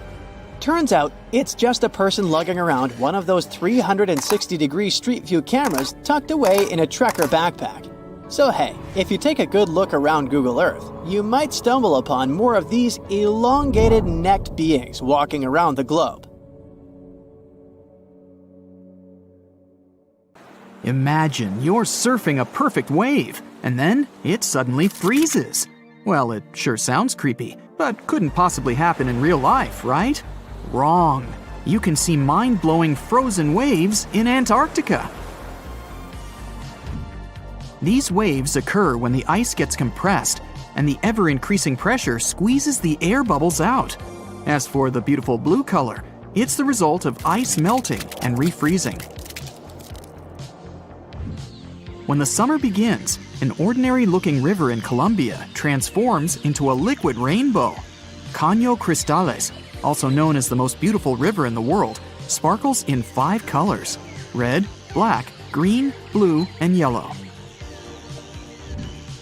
It only looks like this for 6 months of the year because the aquatic plant that gives it the bright hues needs the right water level and amount of sunshine to use its magic. Australia is home to a unique horizontal waterfall on the coast of the Kimberley region. It's really just a fast tidal flow moving through 2 narrow-aligned rocks. The tides can rise 30 feet. The falls reverse whenever the tide changes. Also down under is the biggest single rock in the world. It's so big that it even looks like a large hill. It has a circumference of 6 miles and is 1,150 feet high. The edges are eroded since the rock has been around forever. These mud brick buildings are 7 stories high and were built out of fertile soil, hay, and water that were made into bricks and left to bake under the sun for days. The ground floors were used for keeping livestock and grains, and the upper levels were places for socializing and catching good views.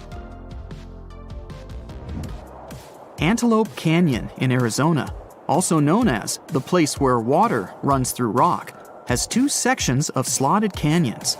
Throughout the years, the water running through sandstone has created a picturesque formation like no other. If you ever set foot on the arid soil of the Namib Desert in Namibia, prepare yourself for an eerie picture. You'll see countless circular patches between 6 feet to 50 feet in diameter. Organized in a honeycomb-like pattern, they stretch across 1,500 miles toward the horizon. These patches are also known as fairy circles, and you might be disappointed by the explanation of this mystery. No one knows for sure the origin of these circles, even though there are numerous theories, from the radioactivity of the soil to the activity of sand termites. Mount Haleakala in Hawaii is one of the quietest places in the world. National park managers nearly failed to find any sounds to measure here. The place translates from Hawaiian as House of the Sun. It formed thanks to a volcano that got active 1 million years ago. The lava flows built up over the years and grew into a mountain.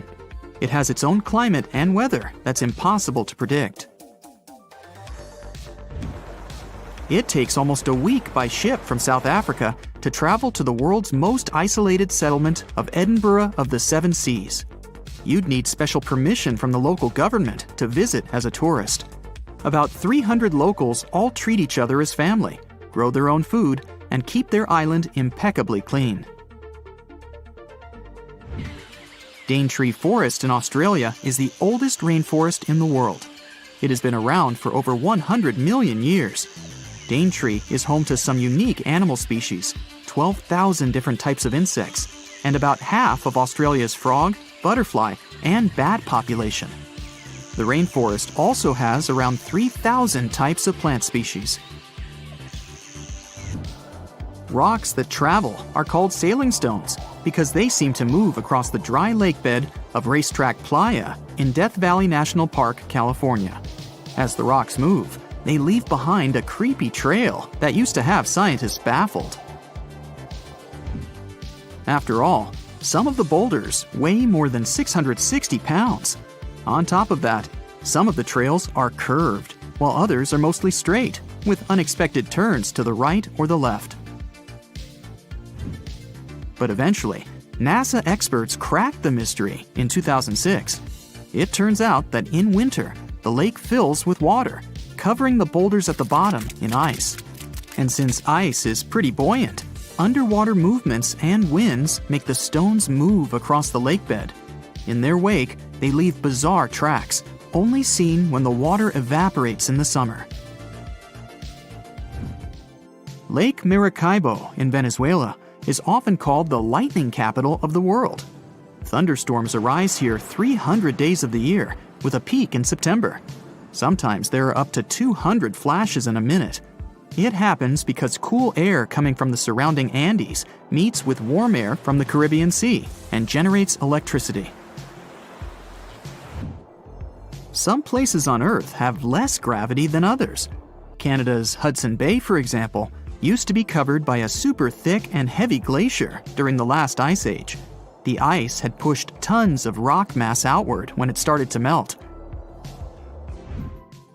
The smaller the mass of an object, the less gravity it has. It'll take another 5,000 years for the Earth to get into its original shape in this spot. Until then, you'll always weigh less here than anywhere else in the world. Five Flower Lake in China's Zhoujiago Valley changes its color from amber yellow to emerald green, dark jade to light turquoise, and sometimes coral. It never freezes thanks to underwater hot springs and never melts or dries up, unlike other neighboring lakes. The locals believe it's made up of pieces of a mirror that fell down from the sky. The surrounding valley has some narrow conic karst landforms, spectacular waterfalls, around 140 bird species, and giant panda, along with other endangered plant and animal species. Cape Denison in the Commonwealth Bay in Antarctica is the windiest place on the planet. It has unusual downslope winds. They are formed because of the continent's dome shape and the always cold climate. These winds are so fast and strong, they ruin the measuring instruments and the masts they are attached to. The record speed so far was 200 miles per hour. The Sahara Desert, which takes up 10% of the African continent, is extremely hot and dry. That's why it's one of the top places with the clearest skies.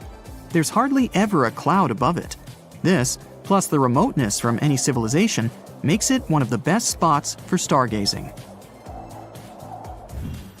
In Denmark, people experience blackout-type effects on a pretty regular basis. Just look how weird it is.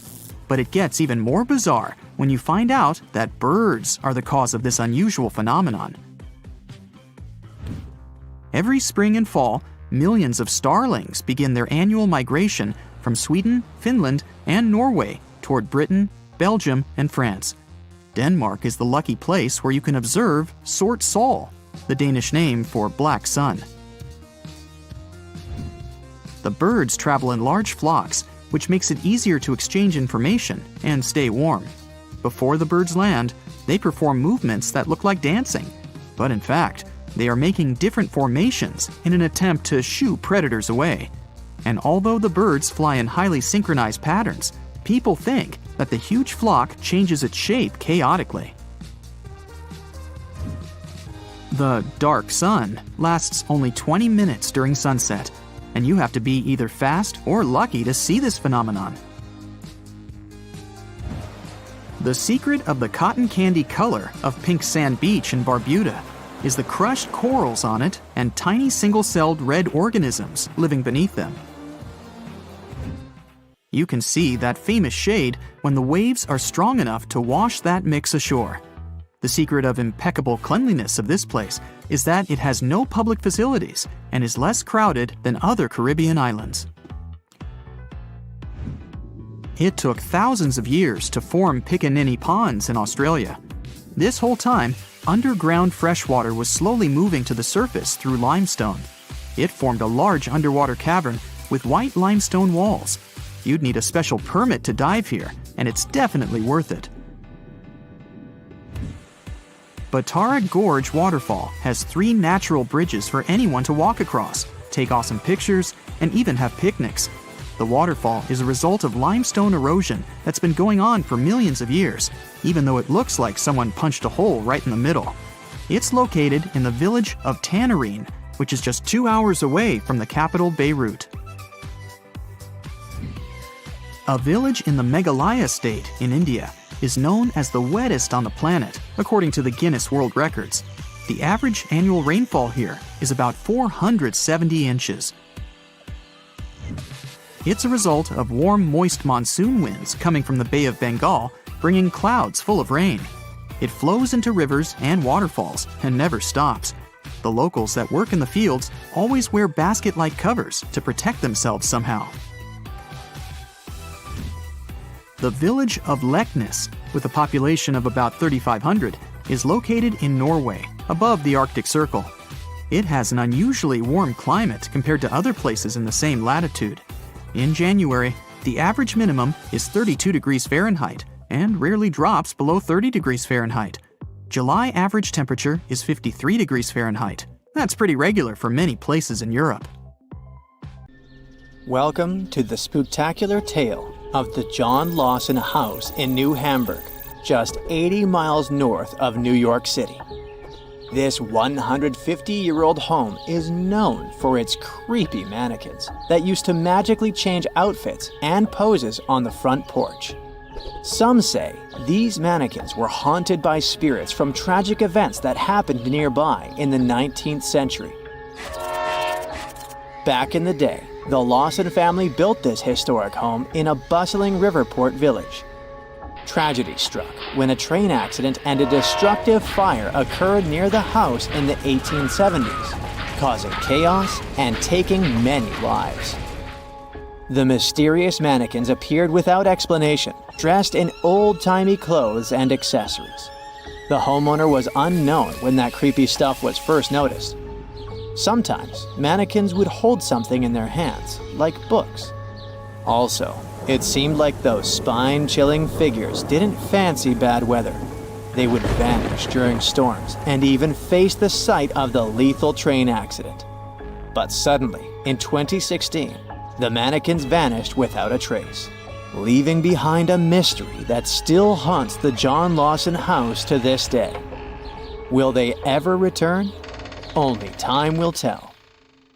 Venice, the one in Italy, not a neighborhood in California, may be considered the city of love and all, but Poveglia Island has a fishy reputation. Made up of 2 natural islands and 1 human-made one with wooden pillars and layers of earth, this place is like a creepy puzzle waiting to be solved. One island is covered in greenery, another has the main buildings, and the smallest is basically a fort. The island is now deserted with just a few lonely structures left standing.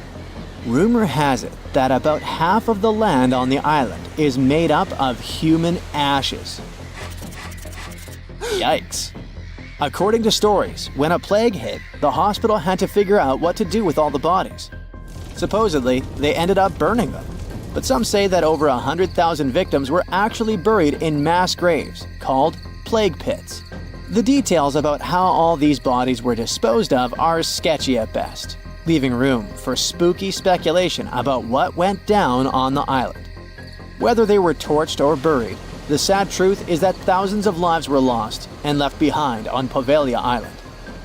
Another creepy tale involves a crazy asylum director who supposedly jumped off the clock tower after being swallowed up by a mysterious fog. But this story may have originated from shows like Ghostbusters, with no actual proof that this dude even existed. There are also whispers of patients seeing ghosts within the psychiatric hospital, adding to the island's spooky vibe.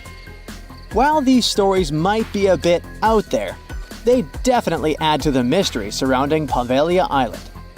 Despite all the exaggerated stories and urban legends, one thing remains true.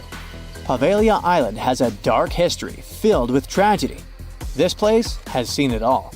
The empty buildings and abandoned landscapes are like sad reminders of the sorrowful past that haunts this eerie island. Hush, don't move. We're in the clearing in Hoia Baciu, Transylvania, which has a funky reputation for being one of the creepiest places in the world. The trees there wouldn't grow in a clearing that has a perfect oval shape. Soil scientists have been unable to explain this anomaly. The area attracts a variety of people, from Romanian witches to sword-wielding Americans attempting to cleanse the forest through yoga. Hoia Baciu gained international attention in 1968 when someone captured a photograph of a mysterious flying object hovering over the clearing. Some people are sure those must have been guests from another planet.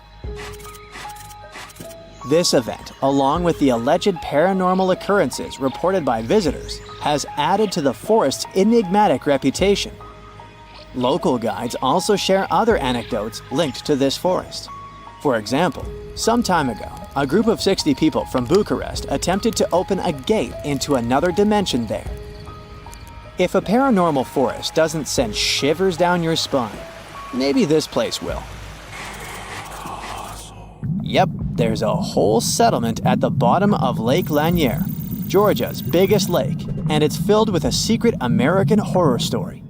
Terror, ghosts, and other paranormal stuff, the whole shebang. There are many spooky tales about Lake Lanier. Fishermen have reported seeing ghostly kayaks, and stories circulate about women with no hands haunting the Jerry D. Jackson Bridge. Plus, the lake has a dark side, with over 500 demises since it was created and more than 200 since 1994. People talk about good swimmers getting snatched under the water, mysterious boating accidents, and vehicles crashing into the lake for no reason. Locals will straight up tell you, don't go to Lake Lanier. And with the lake stats, it's hard to argue. Some say the lake is cursed, but it's up to you to decide. The Poison Garden is a misleading, beautiful place where danger lurks behind every leaf. It's tucked away behind spooky black gates at the Alnwick Garden. There, you'll discover a collection of over 100 plants that are not just toxic, but downright lethal. If you don't have to worry about accidentally poisoning yourself, just keep your hands to yourself. No sniffing or nibbling allowed. Venture through ivy-covered tunnels and fiery-shaped beds as you dive into the history of poison and hear some thrilling tales of infamous cases. Prepare to meet some dangerous flora like Laburnum atropa belladonna, and even the infamous Jimpy Jimpy plant that's rumored to be able to hurt you as nothing else. By the way, there are many wild stories about this dreaded plant. Some are a bit exaggerated, like the one about using the leaves as toilet paper. Ouch. But others are no joke, like horses getting stung and going bonkers. There's even a tragic tale of a person passing away from its sting in New Guinea back in 1922. So come on, take the plunge in the Poison Garden if you dare. Just remember to steer clear of any plants that could lead to a seriously bad day. You're having your vacation in Finland, the happiest country in the world. You rent a car and drive to see the lakes. What could go wrong? Suddenly, you come face to face with over 1,000 eerily still figures. These guys are dressed to impress in colorful outfits, but there's something off about them. Their heads are featureless, their bodies wooden, and they all seem to be staring in the same direction. It's like they were playing a giant game of freeze tag, but nobody remembered to yell, "Tag, you're it." These silent sentinels are known as the Silent People, and they've been scaring people since 1988. They're the brainchild of dancer and choreographer Reijo Kila. Originally hanging out in Lasila near Helsinki, they've traveled around a bit before settling in their current spot on the side of the road. Why did they move?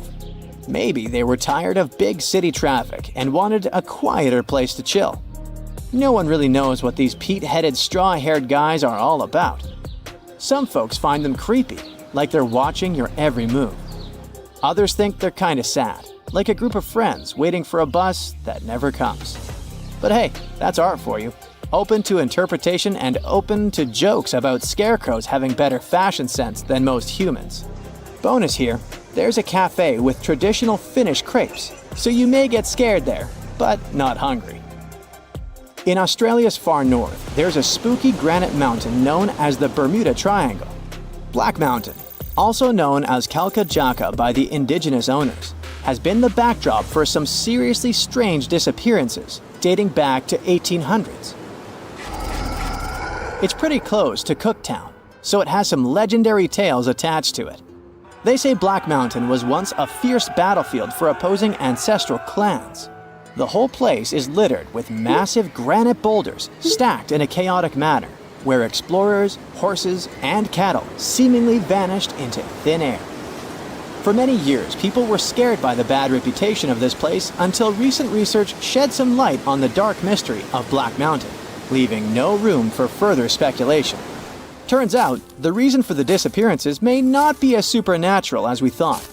Lack of swimming skills, crocodiles, or just some good old-fashioned tomfoolery could have been the real culprits. They say this place is swarming with money. It's been stored there for centuries, but no one managed to take it away from this island.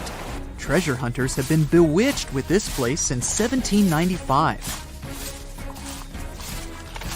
Many people have tried their luck looking for the treasure that could be hidden there by the Spanish pirates or even by the Knights Templar. But today, it's impossible to get there, as it's a private place, so all you can do is book an ocean tour around this island. Otherwise, you can take a peek at it in a TV reality show starring the Legina brothers, Rick and Marty, who are a team of enthusiasts looking for the treasures of Oak Island in Nova Scotia, Canada. Yeah, seems like there's no place where TV producers can't get to. One of the most famous discoveries out there was the so-called Money Pit. Despite the promising name, it wasn't full of money. Now we have to jump to 200 years ago. The Money Pit was first found by a 16-year-old kid in 1795. One day, Daniel McGinnis went fishing at Oak Island. He saw a tree there. Unsurprisingly, it was an oak, and it had weird markings. They didn't seem to be natural, so Daniel decided to check the area. He then saw a sunken patch of ground and started digging immediately. His two friends helped him out, but instead of treasures, the guys only found logs placed underground at regular intervals. It looked like a place where someone could hide money or jewels, but nothing precious was found. However, there was something curious down that pit. Someone found a granite stone there, and it had an engraved inscription on it. There were many attempts to decode it, but most of them ended up in failure.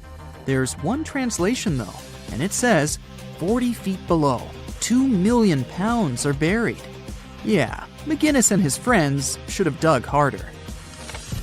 The next fun thing about the Money Pit is the coconut fiber found down there. They say that large amounts of this fiber were found at a depth of 60 feet. It may not surprise you, but I have to remind you of one thing. Oak Island is in Nova Scotia, Canada. Coconut trees do not grow there. The nearest one is about 1,500 miles from Nova Scotia, which makes it obvious that someone brought this fiber purposefully. Researchers came up with an idea that coconut fiber could have been used to make ropes and lower all the treasures down the pit. Next up, we have not one, but two mysteries. In the late 1800s, the Oak Island Treasure Company was thoroughly inspecting and excavating the island. Everyone believed something enormous was hidden there. These guys managed to drill 153 feet underground. That's like 15 stop signs stacked one on top of the other. You might have guessed that they didn't find pounds of gold and diamonds, but they found a manuscript. There's a theory claiming that it's one of Shakespeare's lost manuscripts. Some scientists believe that it was hidden there by the writer and scientist Francis Bacon, the true author of Shakespeare's works. Yeah, rumor has it was Francis and not William who wrote all the plays and sonnets. But there's no proof it was really so. The Money Pit may be the most popular shaft on Oak Island, but it's not the only one, and it's not the first. Before the Money Pit discovery, treasure hunters were drilling at Smith's Cove. While damming there, they found a wooden piece. It was a U-shaped formation that had Roman numerals. After a more thorough inspection, the specialists realized it was supposedly dated to 1769. The Money Pit was discovered 26 years later. This fact created many speculations that this structure might have been part of the real shaft with treasures everyone was looking for. Now, look at this Templar coin. It wasn't the first discovery on the island, but it was crucial in some way.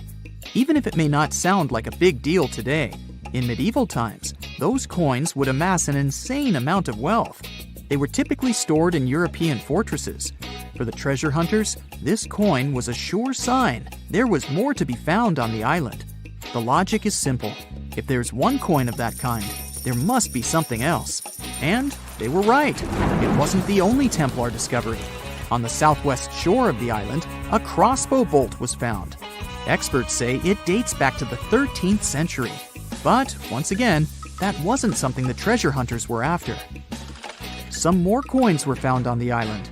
Rick and Marty Legina retrieved this precious piece from a swamp. The coin is made of copper, and this time, it originated from Spain. When it was found, the Legina brothers could only see the number 8 engraved on it. But later on, some experts studied this coin and claimed it was made sometime around the 17th century. They managed to clean it well and saw the date 1652 engraved on the back of this coin. There's a theory stating that Spanish explorers found some treasure but hid it instead of taking it to the king. So maybe this coin just dropped out of the chest full of coins and jewels and is part of the treasure everyone was after. Or someone could have accidentally lost it while looking for the treasure. Who knows?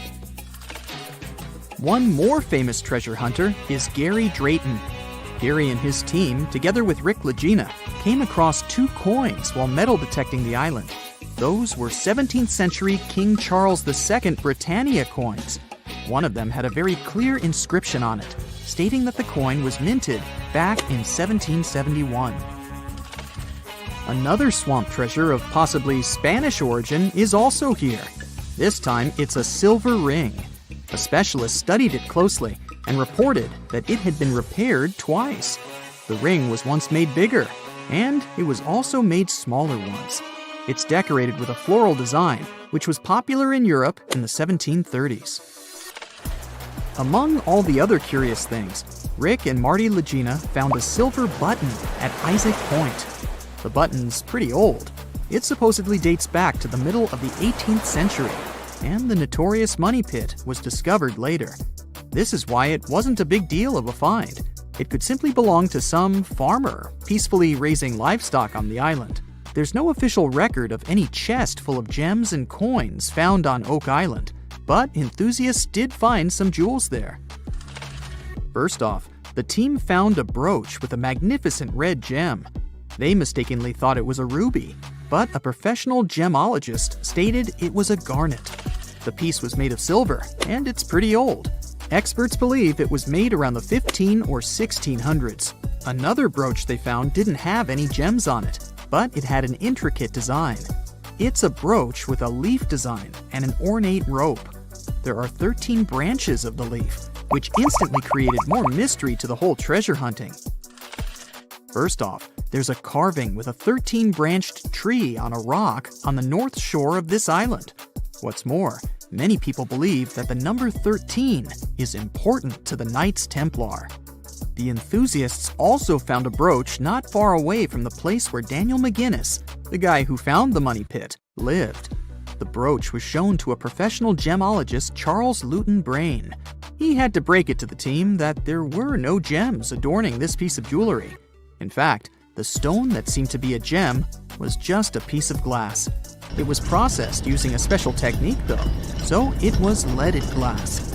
The enthusiasts decided to study the brooch even more and found out that part of the brooch was made of gold. The specialists claim that the brooch dates back to the 14th century. Was it the treasure everyone was looking for? Now the first rule is not to panic, the guy says. He gives Michael a thick suit. The weather is hot here, and the outfit seems very warm. You can't go without it, he adds. Michael puts on the outfit and feels goosebumps all over his body. Why is it so cold? The guide explains this is a unique cooling cloth. It'll save Michael from heat stroke inside the cave. The guide gives him an oxygen tank and a mask. Are we gonna dive? Michael asks. No, but your lungs may fill up with water if you don't use it. Michael's knees are shaking with fear. He doubts this whole idea. Welcome to one of the most dangerous caves on the planet, the guy says as he enters the dark space at the foot of a mountain. This place is called Crystal Cave, and it's located in Mexico. Magma had leaked here from the hot bowels of our planet 26 million years ago. It was coming and cooling down again and again. There was so much magma that it formed a mountain. Along with magma, mineral-rich water got here. It had been seeping through the rock tunnels and had formed a cave under the hill. Then, something strange appeared in these hot waters, something that seems to be from another planet. Michael is going down the road. He illuminates the bottomless darkness with a flashlight. The air becomes hot and heavy. Microscopic particles of water are hovering here. Along with a guide, Michael descends to 980 feet. This is more than half of the Empire State Building's height. The air temperature goes up. It feels as if they were approaching the Earth's core. Finally, the descent ends, and they jump on solid ground. The guy puts on an oxygen mask and tells Michael to do the same. You can't breathe in such moist and acidic air. The lungs can fill with water, which will lead to disastrous consequences. The air here feels to Michael as if he's walking through a very thick fog. The temperature rises up to 136 degrees Fahrenheit. It's higher than in the world's most hot deserts. Michael lights his way and notices something big, white, and shiny. It's a huge crystal beam sticking out of the ground that's reaching up. The whole cave is filled with these huge things. They stretch in different directions and rest against the ceiling and the walls. Somewhere they block the path, and somewhere they are like bridges. Michael climbs onto one of the crystals and walks on it. The guide explains that each column is made of gypsum. You know this substance as it's used to produce building material, plasterboard. Michael touches the hard surface of one of them. It seems that some ancient civilization could have built it. The guide says that everything inside this cave is natural. For the first time, this place was discovered by two miners in the year 2000. Since then, scientists have managed to find out that some crystals are 500,000 years old. You can also find one of the largest natural crystals in the world here. This beam is about 36 feet long and weighs 55 tons. This place is filled with water rich in calcium sulfate. This element is capable of forming minerals. A colorless variety of gypsum prevails here. The water and warm air help form the crystals. Humidity and temperature haven't changed for centuries, so these columns continue to grow even now. This place is fascinating. Michael wants to stay here longer to explore the cave, but unfortunately, it's dangerous. They may get lost or slip on the gypsum rocks. Plus, they're running out of oxygen, so they have to climb back up. They come out of the cave and meet the police. It turns out that it's prohibited for tourists to enter the cave. Even scientists must get special permission to go here. And it's for a good reason, since the cave is one of the most dangerous places on Earth. Michael and the guy pay a fine and leave Mexico. The next stop is Italy. It's a good thing you've taken a good camera with you, the guide says. This is one of the most fascinating caves in the world. You need the best equipment to capture this beauty. Michael and the guide are on a small boat. They sail along the coast of the island of Capri, Italy. Luckily, there won't be any danger this time. They are approaching a small rift inside the mountain. This is the entrance to the Blue Grotto. The hole is so tiny that only one boat can pass through it. Michael and the guide get into another dimension. The cave is filled with water. The walls are shining with blue light coming from the lake's depths. Michael takes pictures of the cave and notices that the entrance they got through glows with a bright white light. It's the sun's rays illuminating the cave as they enter it. There's another hole under the water. The sunlight penetrates through it, filling the lake with a blue glow. But it's time to move on. The next cave is in New Zealand. They arrive to the North Island. There's a place deep underground with winding, intricate caves. They appeared here about 30 billion years ago.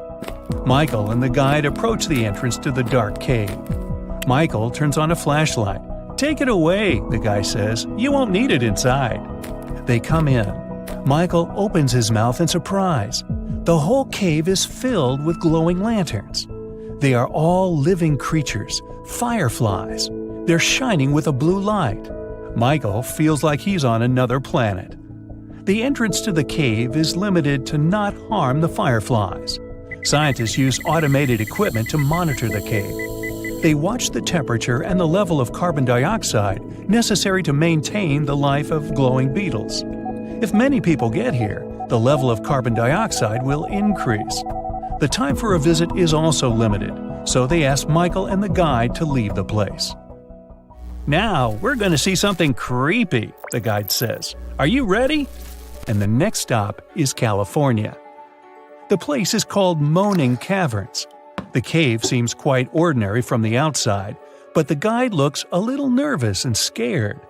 They attach the rope to the belt and begin the long descent. The bottom is 165 feet deep. It's the height of a 15-story building. It seems not so big compared to the Crystal Cave. As Michael is going lower, it's getting cold and dark. At this point, all sounds from above disappear. They slowly sink into an ominous silence. "What is it?" Michael asks, startled.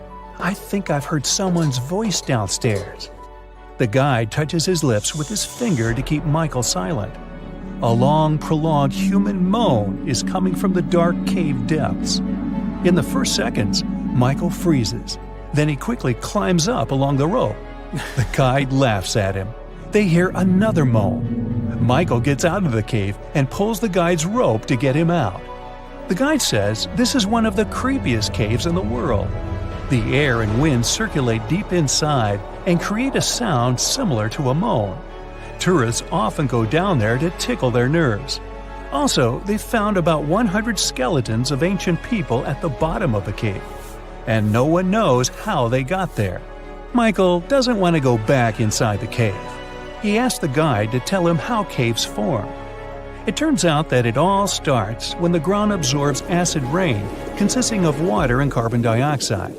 The liquid penetrates through the soil and comes into contact with hard rock surfaces. When water touches limestone or dolomite, it dissolves them and helps to form an empty space. Every year there's more and more space around. The rain continues to fall and accumulate in this open area. Then the water forms a stream or an underground river. After that, the erosion of hard rocks begins.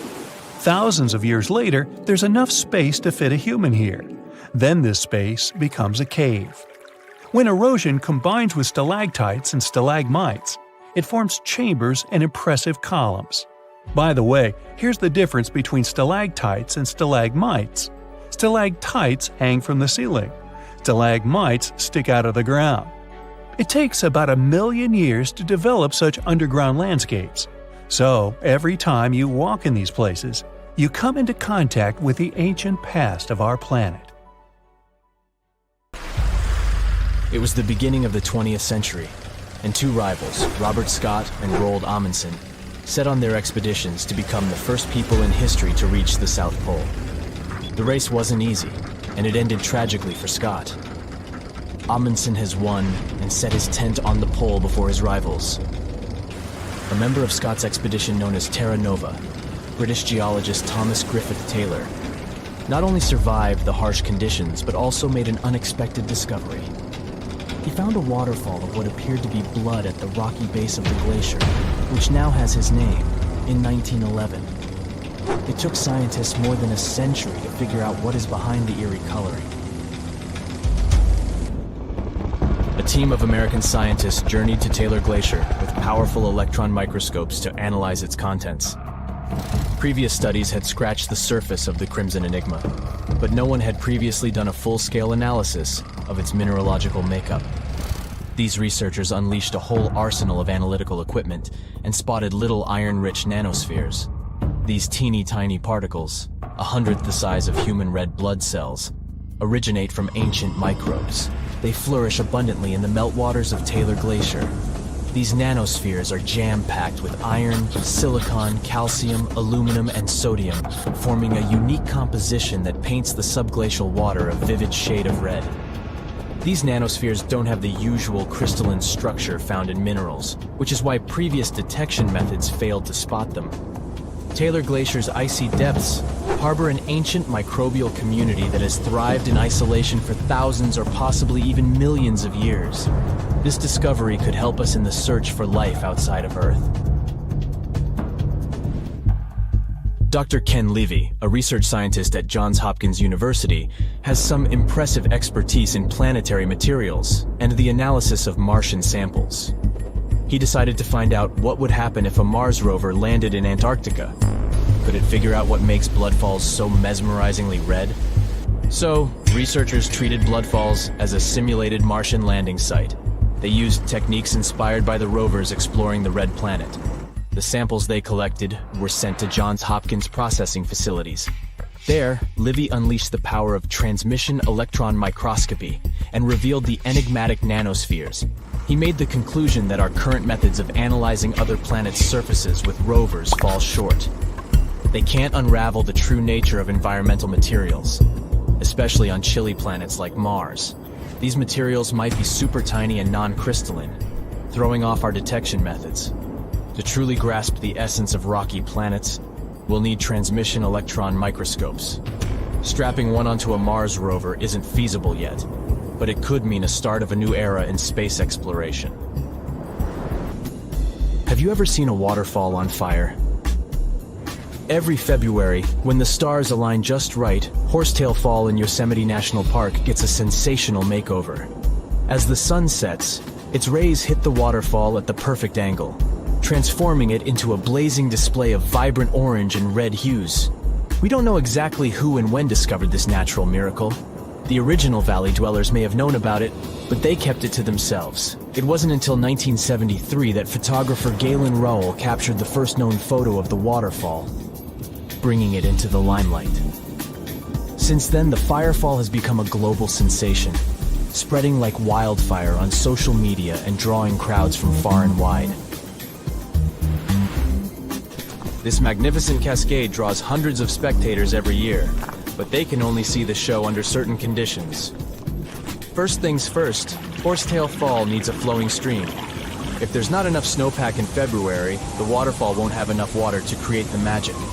The temperatures must be warm enough to melt the snowpack during the day. If it's too chilly, the snow will stay frozen, and the fiery spectacle won't ignite. Second, we need a clear western sky at sunset. Those sunbeams need a straight path to hit Horsetail Fall and make it come alive. And since the weather in Yosemite is ever-changing, clouds can magically clear up just in time for the show. If all the conditions are just right, you'll witness the Yosemite Firefall in all its glory for about 10 minutes. The mystery of the sailing stones in California's Death Valley National Park has puzzled scientists for years. Heavy stones seem to have a mind of their own and move across Racetrack Playa, a dried-up lake bed. They leave behind a trail on the cracked mud. There were all kinds of theories to explain this phenomenon, from magnetic fields or dust devils, which are strong whirlwinds, to mischievous pranksters. No one has actually witnessed these rocks in action, which only added to the mystery. In 2006, a NASA scientist named Ralph Lorenz entered the scene. He was studying weather conditions on other planets, but but he couldn't resist the allure of Death Valley and those elusive sailing stones. He had an eureka moment while tinkering at his kitchen table with a Tupperware container. Lorenz filled the container with water, leaving a small rock poking out, and chucked it in the freezer. Then he placed this icy construction in a big tray of water with sand at the bottom and gently blew on it. The rock began to glide across the water, leaving a trail in the sand. Lorenz had been studying how ice can make big rocks float and move along tidal beaches in the Arctic Sea. Applying this knowledge, he and his research team figured out that, under certain winter conditions in Death Valley, enough water and ice could form to make the rocks float across racetrack playa in a light breeze. And as they glided, they left their mark in the muddy terrain. The River of Five Colors, Cano Cristales in Colombia, has the unofficial title of the most beautiful river in the world. For most of the year, it looks like any other regular river. The real magic happens between the wet and dry seasons, when the water level is just perfect. This unique river floor is lined with a special plant, and when the conditions are right, it bursts into a dazzling display of colors. Think vibrant reds, stunning yellows, and lush greens, all mingling with the blue water. It's like stepping into a living rainbow with 1,000 shades in between. This phenomenal display only lasts for a few weeks, from September through November. During Colombia's wet season, the river flows too fast and deep, covering up the river floor and denying the plant the sunlight it needs to turn red. And in the dry season, there's simply not enough water to support the vibrant life in the river. So you have to catch it at just the right time. The reason behind Maldivian beaches glowing in the dark at night isn't a mystery, but it doesn't make them any less impressive. It happens thanks to the bioluminescent plankton. These tiny creatures are like little underwater disco balls, emitting a cool blue glow when they are agitated or on the move. Imagine walking along the shoreline and leaving behind glowing footprints. You can even take a night swim amongst these magical plankton. Researchers have discovered that their bioluminescence is actually a clever defense mechanism against predators. When these microorganisms flash their little blue lights, it disorients and surprises their attackers. The plankton produces this light using a chemical called luciferin. These enchanting plankton can appear at any time of the year. The best chances of seeing them in all their glowing glory are from June to December. During this period, there's a higher volume of plankton in the seas of the Maldives, creating the perfect conditions for a luminous show after the sun sets and the night sky takes over. You'll only witness the magic of bioluminescent plankton when tidal currents bring them close to the shore in large numbers. It's hard to predict exactly when this spectacular show will happen, so make sure to do your research and prepare to take photos with a high ISO to capture it, exactly like it looks in travel catalogs.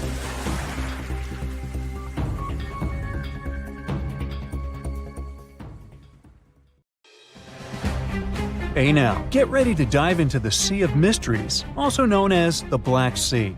It is the largest inland body of water in the world, bigger than the entire state of California.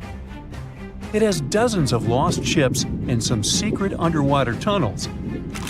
And some people believe it's an ancient quarry that was mined out in 6 stages. The Black Sea has distinct vertical layers that don't mix, with higher and lower salinity. The salty water comes from the Mediterranean, and fresh water comes from rivers. 10 of the largest rivers in Europe flow into the Black Sea. It receives more fresh water from the rivers and rainfall than it loses from evaporation.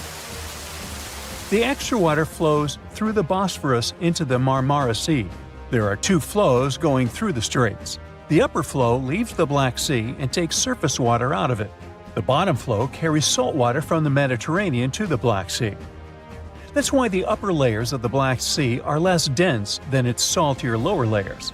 The oxygen that comes from the atmosphere and photosynthesis stays in the surface layers. Everything deeper than about 300 feet in the middle and up to 500 feet near the edge is not fit for life. Only certain bacteria can survive in these conditions. Although there's no air deep down in the Black Sea, the upper layer is home to around 750 species of phytoplankton. Eggs and larvae of fish and invertebrates chill in coastal regions. There are also 180 fish species in the Black Sea, and some of them are valuable, such as horse mackerel, spiny dogfish, and sprat. The water level in the Black Sea is always the same because there are no high or low tides, so the sea is always calm, quiet, and serene on the surface. But it has one surprise feature: an underwater river. It's a current of salty water flowing through the Bosphorus Strait and along the seabed. This amazing discovery was made by scientists from the University of Leeds and was announced in 2010. It's the first undersea river of its kind ever found. The river forms because salty water from the Mediterranean Sea spills through the Bosphorus Strait into the Black Sea, where the water is much less salty. The no-air zone of the sea is an ideal conservation chamber for what's hiding on its bottom. The Black Sea is like a treasure trove for shipwrecks, and we discovered it by accident. Some maritime archaeologists were studying sea levels to see how quickly the water levels rose after the last ice age, and they ran across over 40 previously unknown shipwrecks as a complete bonus. Researchers used 2 remotely operated vehicles to explore the seafloor and the wrecks. Thanks to it, we have a video and detailed 3D images of the ships that were stitched together from thousands of high-resolution photos. According to the New York Times, some of the standout discoveries among the 44 ships found include a medieval training vessel from the 13th or 14th century. Expedition members nicknamed another ship from the Ottoman Empire the Flower of the Black Sea for its beautiful petal carvings. The team also noticed unusual details on other ships, like coiled ropes, chisel marks, rudders, and other carvings. So far, they haven't announced any plans to excavate the shipwrecks, but the ships might be filled with historical treasures, like books, parchments, and documents. It's worth a try to rescue them. The most extraordinary discovery in the Black Sea is what archaeologists believe to be the world's oldest intact shipwreck. It has been lying undisturbed for over 2,400 years. This ancient Greek vessel, 75 feet long, was found with its mast, rudders, and rowing benches all still in place, over a mile beneath the surface. Researchers believe the ship was a trading vessel, like those depicted on ancient Greek pottery, such as the Siren vase in the British Museum. This vase, or vase, dating from the same period, shows a vessel carrying Odysseus past the Sirens.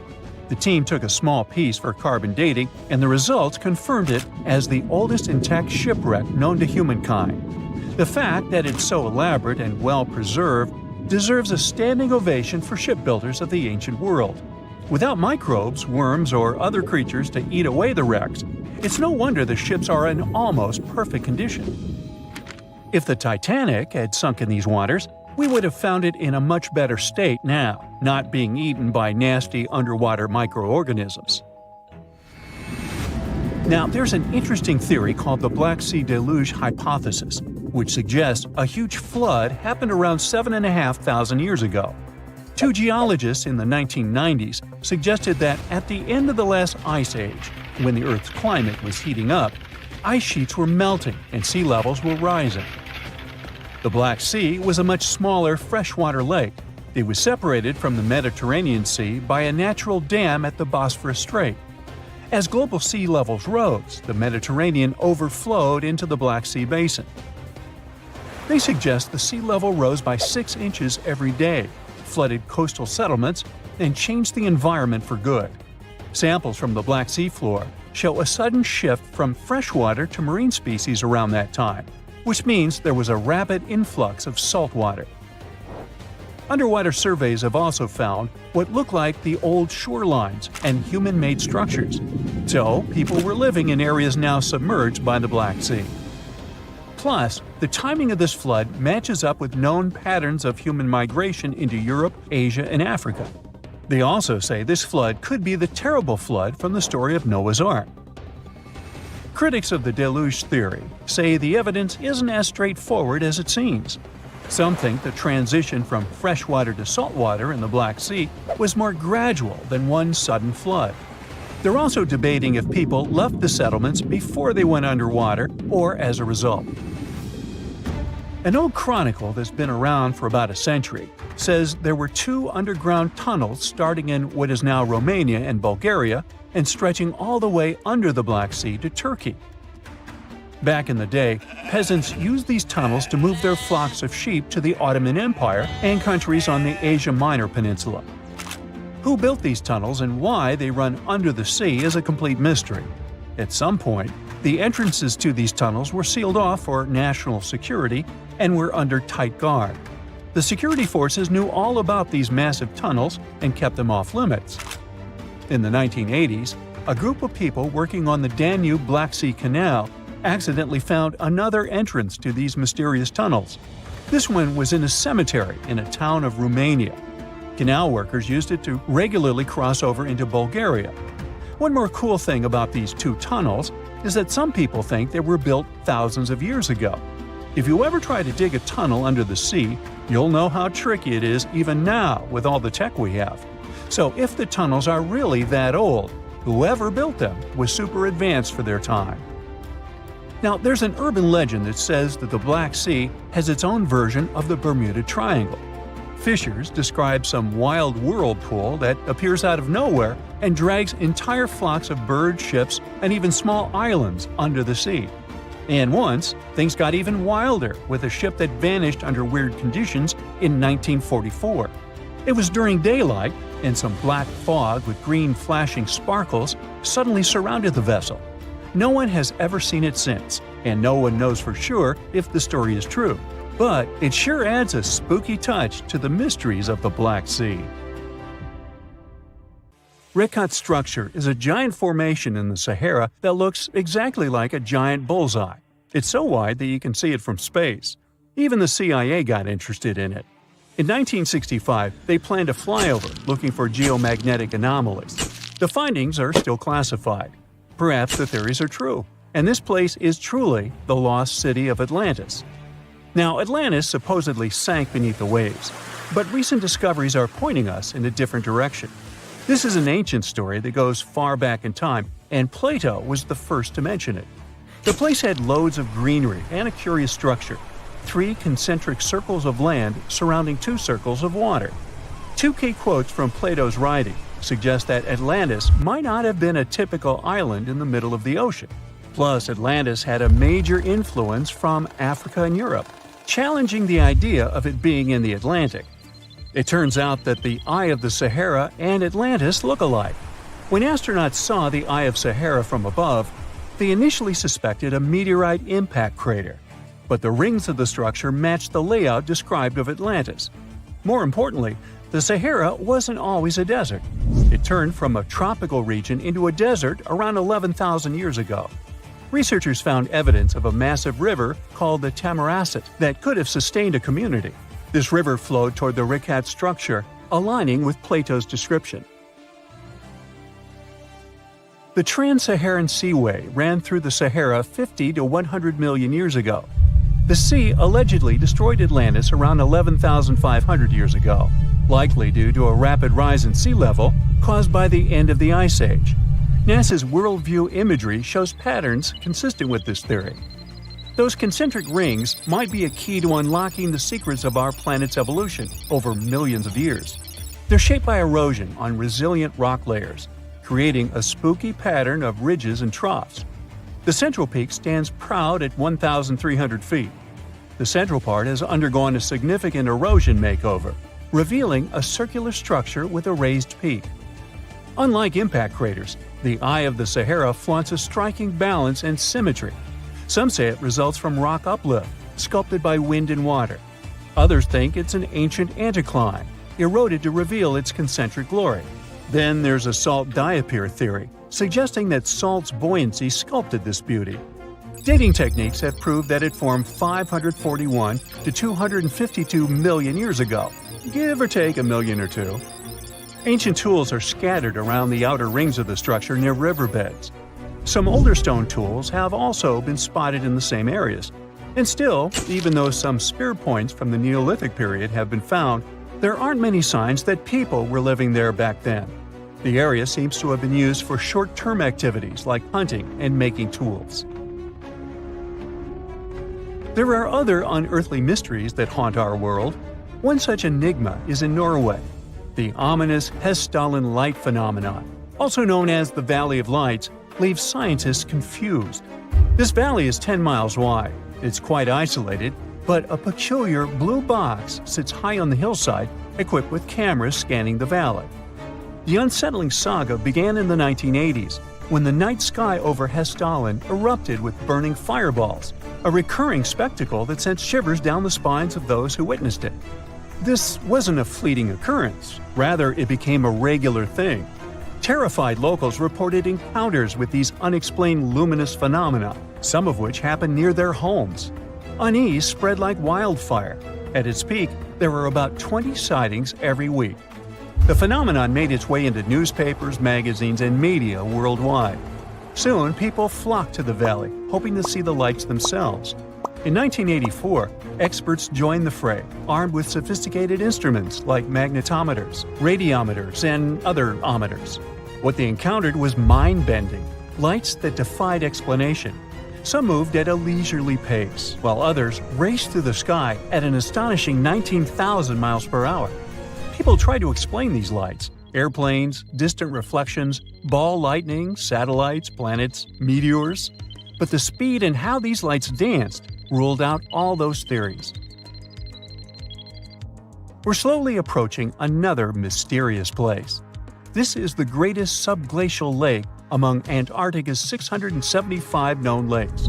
It can easily hide unknown life forms. This lake is beneath the East Antarctic ice sheet. Dive about 2.5 miles under the ice, and there you'll see Lake Vostok, located at 1,600 feet below sea level. This lake is 155 miles long and 31 miles wide at its broadest point. With an average depth of 1,400 feet, it's also the world's 6th largest by volume. It's like an underwater city with lofty pillars and deep basins. The secret lake was discovered in 1993, yet it had been waiting to be found down there for over 2,000 years, collecting ancient secrets. In 2012, scientists drilled through the ice, creating the longest ice core ever. They pierced the ice all the way to the lake's surface. The year 2013 brought an unexpected twist when the tranquil waters erupted during the extraction of an ice core, mixing with drilling fluids. Then they got a pristine water sample in 2015. Some believe there might be previously unknown life forms down there, since it's a fossil water reserve that's been untouched for millions of years. That could be a lot like those speculated ice-covered oceans on moons like Europa and Enceladus. It all started with a theory in the 19th century, suggesting fresh water lurking under Antarctic ice sheets. Then, in 1955, seismic soundings hinted at a subglacial lake, and by the 90s, satellite data confirmed Lake Vostok's existence. Now, Lake Vostok isn't alone. In 2005, they found an island in the middle of the lake. Then, 2 smaller lakes joined the party. They suspect that a secret network of subglacial rivers might link these lakes. Now, very far away from Antarctica, in Venezuela, Catatumbo lightning presents a sinister light show at the junction of the Catatumbo River and Lake Maracaibo. This unsettling lightning phenomenon happens at about 140 to 160 nights a year, going on for 10 hours a day, and can flash up to 280 times in a single hour. The frequency of this lightning show changes with the seasons and from year to year. There was a break between January to March in 2010, causing a bit of worry that it might vanish forever. As the sun sets, winds from the east start picking up speed. The strong wind is called a nocturnal low-level jet, like what you see in the Great Plains of North America. These winds bring moisture, mostly from the Caribbean and the lake itself. This humid air hits high mountain ridges, causing thunderstorms to form over the mountains. Thanks to the ongoing wind situation, more thunderstorms appear as the night goes on. This pattern repeats itself, and is why this area has the highest annual lightning rate globally. The next place scientists cannot explain is in China. That is the Longyu Caves. They have lofty slanted roofs and sturdy pillars. The spot remained hidden for centuries. These human-made caverns, built around 2,000 years ago, decided to reveal themselves only in the 90s. Local farmers drained some ponds and unveiled 5 massive caverns. Further digging exposed an additional 19 smaller caves. They range from 60 to 110 feet in width and 26 to 50 feet in height. Archaeologists found historical relics from the reign of Emperor Zhuan of Han, dating back to over 2,000 years ago. Now, how did these caves survive for more than 2 millennia without falling apart? No ancient records explain the way they were crafted either. The walls show chisel marks, hinting at some layer-by-layer chiseling action, but the exact construction process is still a head-scratcher. The coldest part of our planet, Antarctica, keeps surprising us. Take a look at this waterfall named Blood Falls. Reddish water falls from the white ice. Scientists concluded that the color is related to iron. The water coming from the glacier oxidizes and rusts when it's exposed to oxygen, and the red color occurs. Step on Mount Gandig. It lays eggs. Well, maybe not real eggs, but the stones certainly look like dinosaur eggs. That's why the mountain got its fame. Let's call them stone eggs, formed in one part of the mountain over 500 million years ago. Interestingly, this phenomenon repeats once every 30 years. Eggs come out in various sizes and shades. The stones appear on the surface of the cliff. A study made in the area has revealed that the composition of the stones of the cliff isn't similar to other parts of the mountain. Here, calcareous rocks rule. They're more prone to erosion. They ripen off day by day. It took 3 decades for the stones to get to the egg shape. Yet, it's still a mystery how these rock formations can be so perfectly spherical and smooth. According to scientists, every stone egg has an organic core. They're made of shells, plant remains, fish teeth, and skeletons. Maybe this has something to do with it. Gulu village is close to the stone eggs. Locals believe that these eggs are sacred. Villagers associate it with good fortune. In fact, nearly every family has one of these eggs in their house. Unfortunately, there are only about 70 eggs left, so if you want to see them, you gotta hurry up.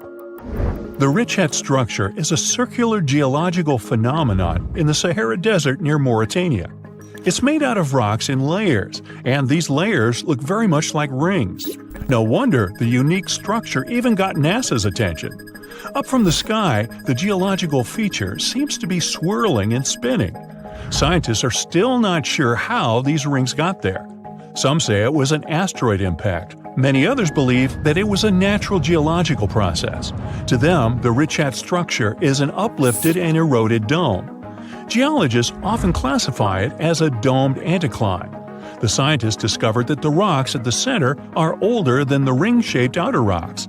So it seems like the stones have been eroded to flat rock layers. Anyway, there's no valid explanation for this phenomenon, and the 28-mile-long mystery of the Sahara is still to be solved. Number 4 is Rapa Nui, or Isla de Pascua, but I bet you know it as Easter Island. Yeah, it's got 3 names. It was discovered by Jacob Roggeveen, who actually never intended to look for that island. He just casually landed there one Sunday. That's where the name comes from. Jacob was supposed to find Terra Australis. Disclaimer, it's not Australia. This one never existed and was nothing but a hypothetical continent. Plus, he wanted to peek at Davis Land, which was believed to have once been seen by Edward Davis, the pirate, not Edward Davis, the saxophone player. Jacob failed at that too, though nobody ever saw that island except for the pirate Davis. Jacob may have failed to discover some lands he wanted to, but he discovered Easter Island instead. This is an island and special territory of Chile, located in the southeastern Pacific Ocean. It's on my list because nearly 1,000 stone statues called moai were found there. They were created by the Rapa Nui people. Nearly all statues represent gigantic heads, but there are also a small number of figures kneeling with their hands over their stomachs. Each statue represented chiefs or other important members of Easter Island society. To curve those statues, the locals used volcanic stones that were softened. Our next stop is the gateway to the underworld. Nah, don't worry. This is just how people labeled Darvaza gas crater in Turkmenistan. This giant natural gas crater has been there for 5 decades. This crater is continuously burning gases. The president of the country wants experts to find a way to extinguish this continuous firing pit. This site was created by people accidentally in 1971 while working on a natural gas project. Ever since then, the flames have been on, and it's become a tourist attraction. Mysterious constructions are sometimes built in our era, too. We don't have to go millions of years ago to long-gone civilizations. Edward Leedskalnin single-handedly built a structure called Coral Castle in Homestead, Florida. He didn't use any large machinery. He carved and sculpted more than 1,100 tons of coral rock in 28 years until 1951. It's a mystery how he managed to do it all by himself. Leedskalnin sculpted the sedimentary rock into different objects, such as walls, tables, chairs, a fountain, and a sundial. There's of course a legend behind this mystery too. He was inspired to build the structure after being abandoned by his fiancée on their wedding day. Uh-oh, runaway bride. Well, he wanted to prove his love to her and the world, so he wanted to do something extraordinary. Well, he definitely nailed it. Now, let's talk a little bit about the mystery of the Namibian fairy circles. There are millions of circular patches in hundreds of miles, ranging from 10 to 65 feet in diameter. They're called fairy circles because they look like a fairy or an otherworldly creature made them. These are essentially oval-shaped soil surrounded by grass. There are a lot of local beliefs surrounding the creator of these marks, yet science says something else. Biologists and mathematicians have been puzzled by the mystery of the Namibian fairy circles for decades. There is more than one theory to explain this phenomenon. Here's one popular theory. The water is limited in the desert, so plants compete to reach the water. Some plants expand and thrive into a patch, but smaller plants nearby cannot get the necessary water to live. In the end, some vegetation disappears, and the remaining ones stay at the patch's edges. That's why they form such regular distant gaps. What if I tell you that there is a hill in Leh City, India, where instead of rolling downwards, things roll uphill? It's an optical illusion. The road looks like it's a sloping hill because of its surrounding landscapes, yet the road actually goes down. These kinds of hills are called magnetic hills or gravity hills. Scientific explanations vary. The most common theory says that the hill has such a strong magnetic force that it can pull cars in the vicinity. Now, how about seeing some flaming rocks? Yanartash spread over an area of over 3 square miles. The place is located on a rocky mountain in southwest Turkey near the town of Çağrıoğlu. Yanartash got its name from its appearance. It literally means flaming stone. The rocks have been flaming for at least 2,500 years, and they'll probably keep burning for the coming decades. The mountain where the rocks are is an inactive volcano, so it's full of tiny fumaroles that release gases such as methane. The gas ignites when it comes into contact with oxygen and creates the flaming effect. And by the way, back in the day, sailors used the flames as a natural lighthouse, as it's really close to the sea. Today, it's more of a tourist attraction, though. Hikers love it too. Now, walk on this frozen Lake Abraham in Canada. In winter, the frozen water gets filled with ice bubbles. It looks magical, but these white orbs aren't that safe. They consist of flammable methane gas. Ew. Beauty can be misleading. The next one is from Racetrack Death Valley, USA. There is a dry lake bed with moving rocks. Now these odd rocks look as if they've been pushed or dragged by someone or something. They leave both a trail and a mystery behind. The force behind all this is now understood. Surprise! It's the wind and some ice. Scientists say the wind pushes the rocks during brief windows when the soil is covered with ice. Now, I can't help but notice that many mysterious things on Earth involve stones or rocks, or methane. Which one of these phenomena is your favorite? Would you like a professional stylist to fold your luggage? A private chef to cook meals just for you? And an entire plane to transport your TV set that didn't fit in your private jet? That's pretty much the everyday travel reality for the top 0.1% of U.S. earners who made around $3 million per year in 2022. Compare that to the regular salary of a working American of around $60,000. And then there's the top 1% who made around $800,000 the same year. If you want to travel like the richest people in the world, forget about chilling at one luxury hotel with shampoo made of gold for 2 weeks. The latest trend in upscale traveling is surf and turf. Rich guests spend a week on a sleek yacht after staying at a luxury hotel, or the other way around. Boat sales have surged in recent years, and the rich love to charter sailboats for $25,000 a week to as much as $90,000. It's a great way to get away from the common folk, you know. Everything is pre-planned by their travel agents, so they don't have to worry about a thing. The ultra-wealthy can often opt for private islands or buy out entire hotels. For instance, a villa on a private island off the Cannes coast in France will cost you around $290,000 a week. It's in high demand, a reasonable price to pay for the absence of neighbors or traffic. And if you do miss the hustle and bustle at some point, you can always hop on a speedboat and dance the night away at one of the luxurious beach clubs. In 2023, Greece became the top destination for the richest 1% of travelers. Paros Island was the most mentioned new favorite. Italian Sicily lost its charm to them because it's overvisited by the White Lotus fans. And it's not just about the Four Seasons-operated San Domenico Palace, where the show is based, but the entire island. For winter fun, there's always Aspen and ski towns in the European wonderland, like Switzerland and France. They have exclusive hotels, Michelin-starred restaurants, high-end shops, and chalets that look richer and more luxurious than an average family house. If there's no natural snow, the artificial snow system solves the problem. Some of the best hotels have direct access to lifts that take guests to the main skiing slopes. For those who aren't fans of the European resorts, there are always the Seychelles, where you can rent a villa for about $11,000 per night at a private island resort. George and Amal Clooney like to come here. Those who don't find it cool or exclusive enough go to Antarctica by private jet from Cape Town. The trip that lasts less than 24 hours costs $195,000. Richard Branson prefers to take his vacations to a private Necker Island, is part of the British Virgin Islands, and has some beautiful wildlife around it to explore. Guests rent the whole place for $80,000 per night. There's enough room for 34 people, but not all billionaires like to share, you know.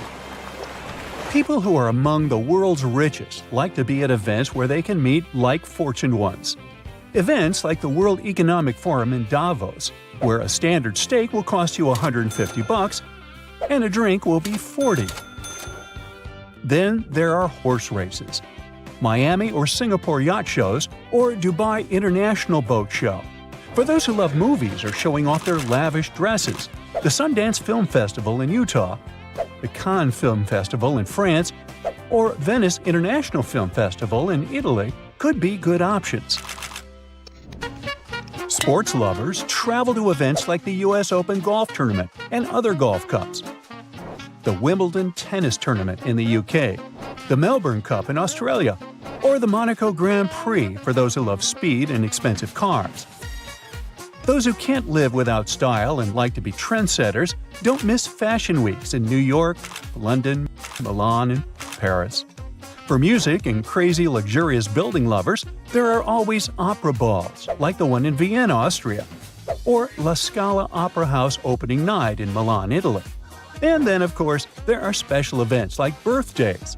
When she was turning 22, billionaire Kylie Jenner rented a super yacht for over $1 million per week. An average person would have to save up for years to rent this vessel, even for one day. Okie dokie. So they need to find a way to get to their deluxe point B, right? Well, more and more people opt for private jets. You can fly at any time, even during restrictions on commercial air travel, to any place. And you won't have to choose between chicken or pasta when the flight attendant finally reaches your seat, 35D. There are around 22,000 business aircraft worldwide, and the number is only going up. Most of these jets are in the US, and Brazil takes the second place. Germany is the leader in Europe and only ranks 5th on the global list. Now, if for some reason they aren't traveling to their destination by a private jet and decide to share first class with other passengers, they'll at least need to ship their luggage instead of taking it on the plane with them. The luggage of the wealthy gets picked up from their door and awaits them at the luxurious suite or yacht on the other side of the journey. And if they want it to be done within one day, they need to pay hundreds of dollars for one bag. By the way, you don't expect them to pack their bags all by themselves, do you? It's much easier to hire someone for thousands of dollars to go through all that trouble.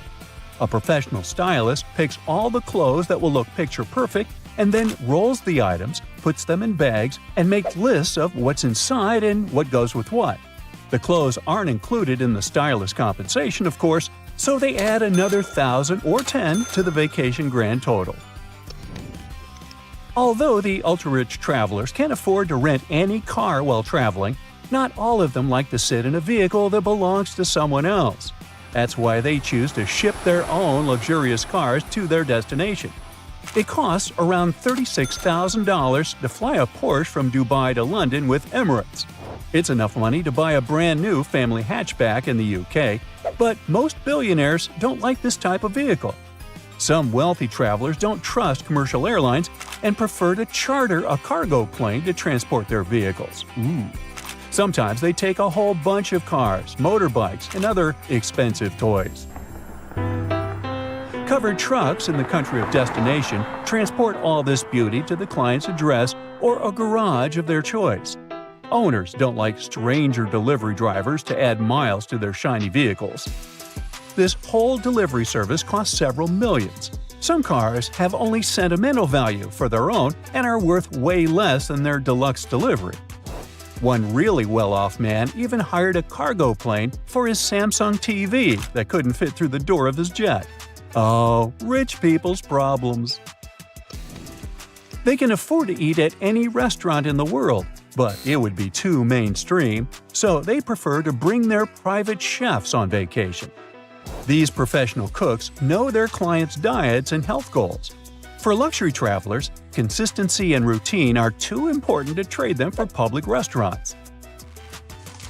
For chefs, it's often a chance to travel for free and get a good salary at the same time. Sometimes the clients will even fly the family of the chef with them if traveling happens over the holidays.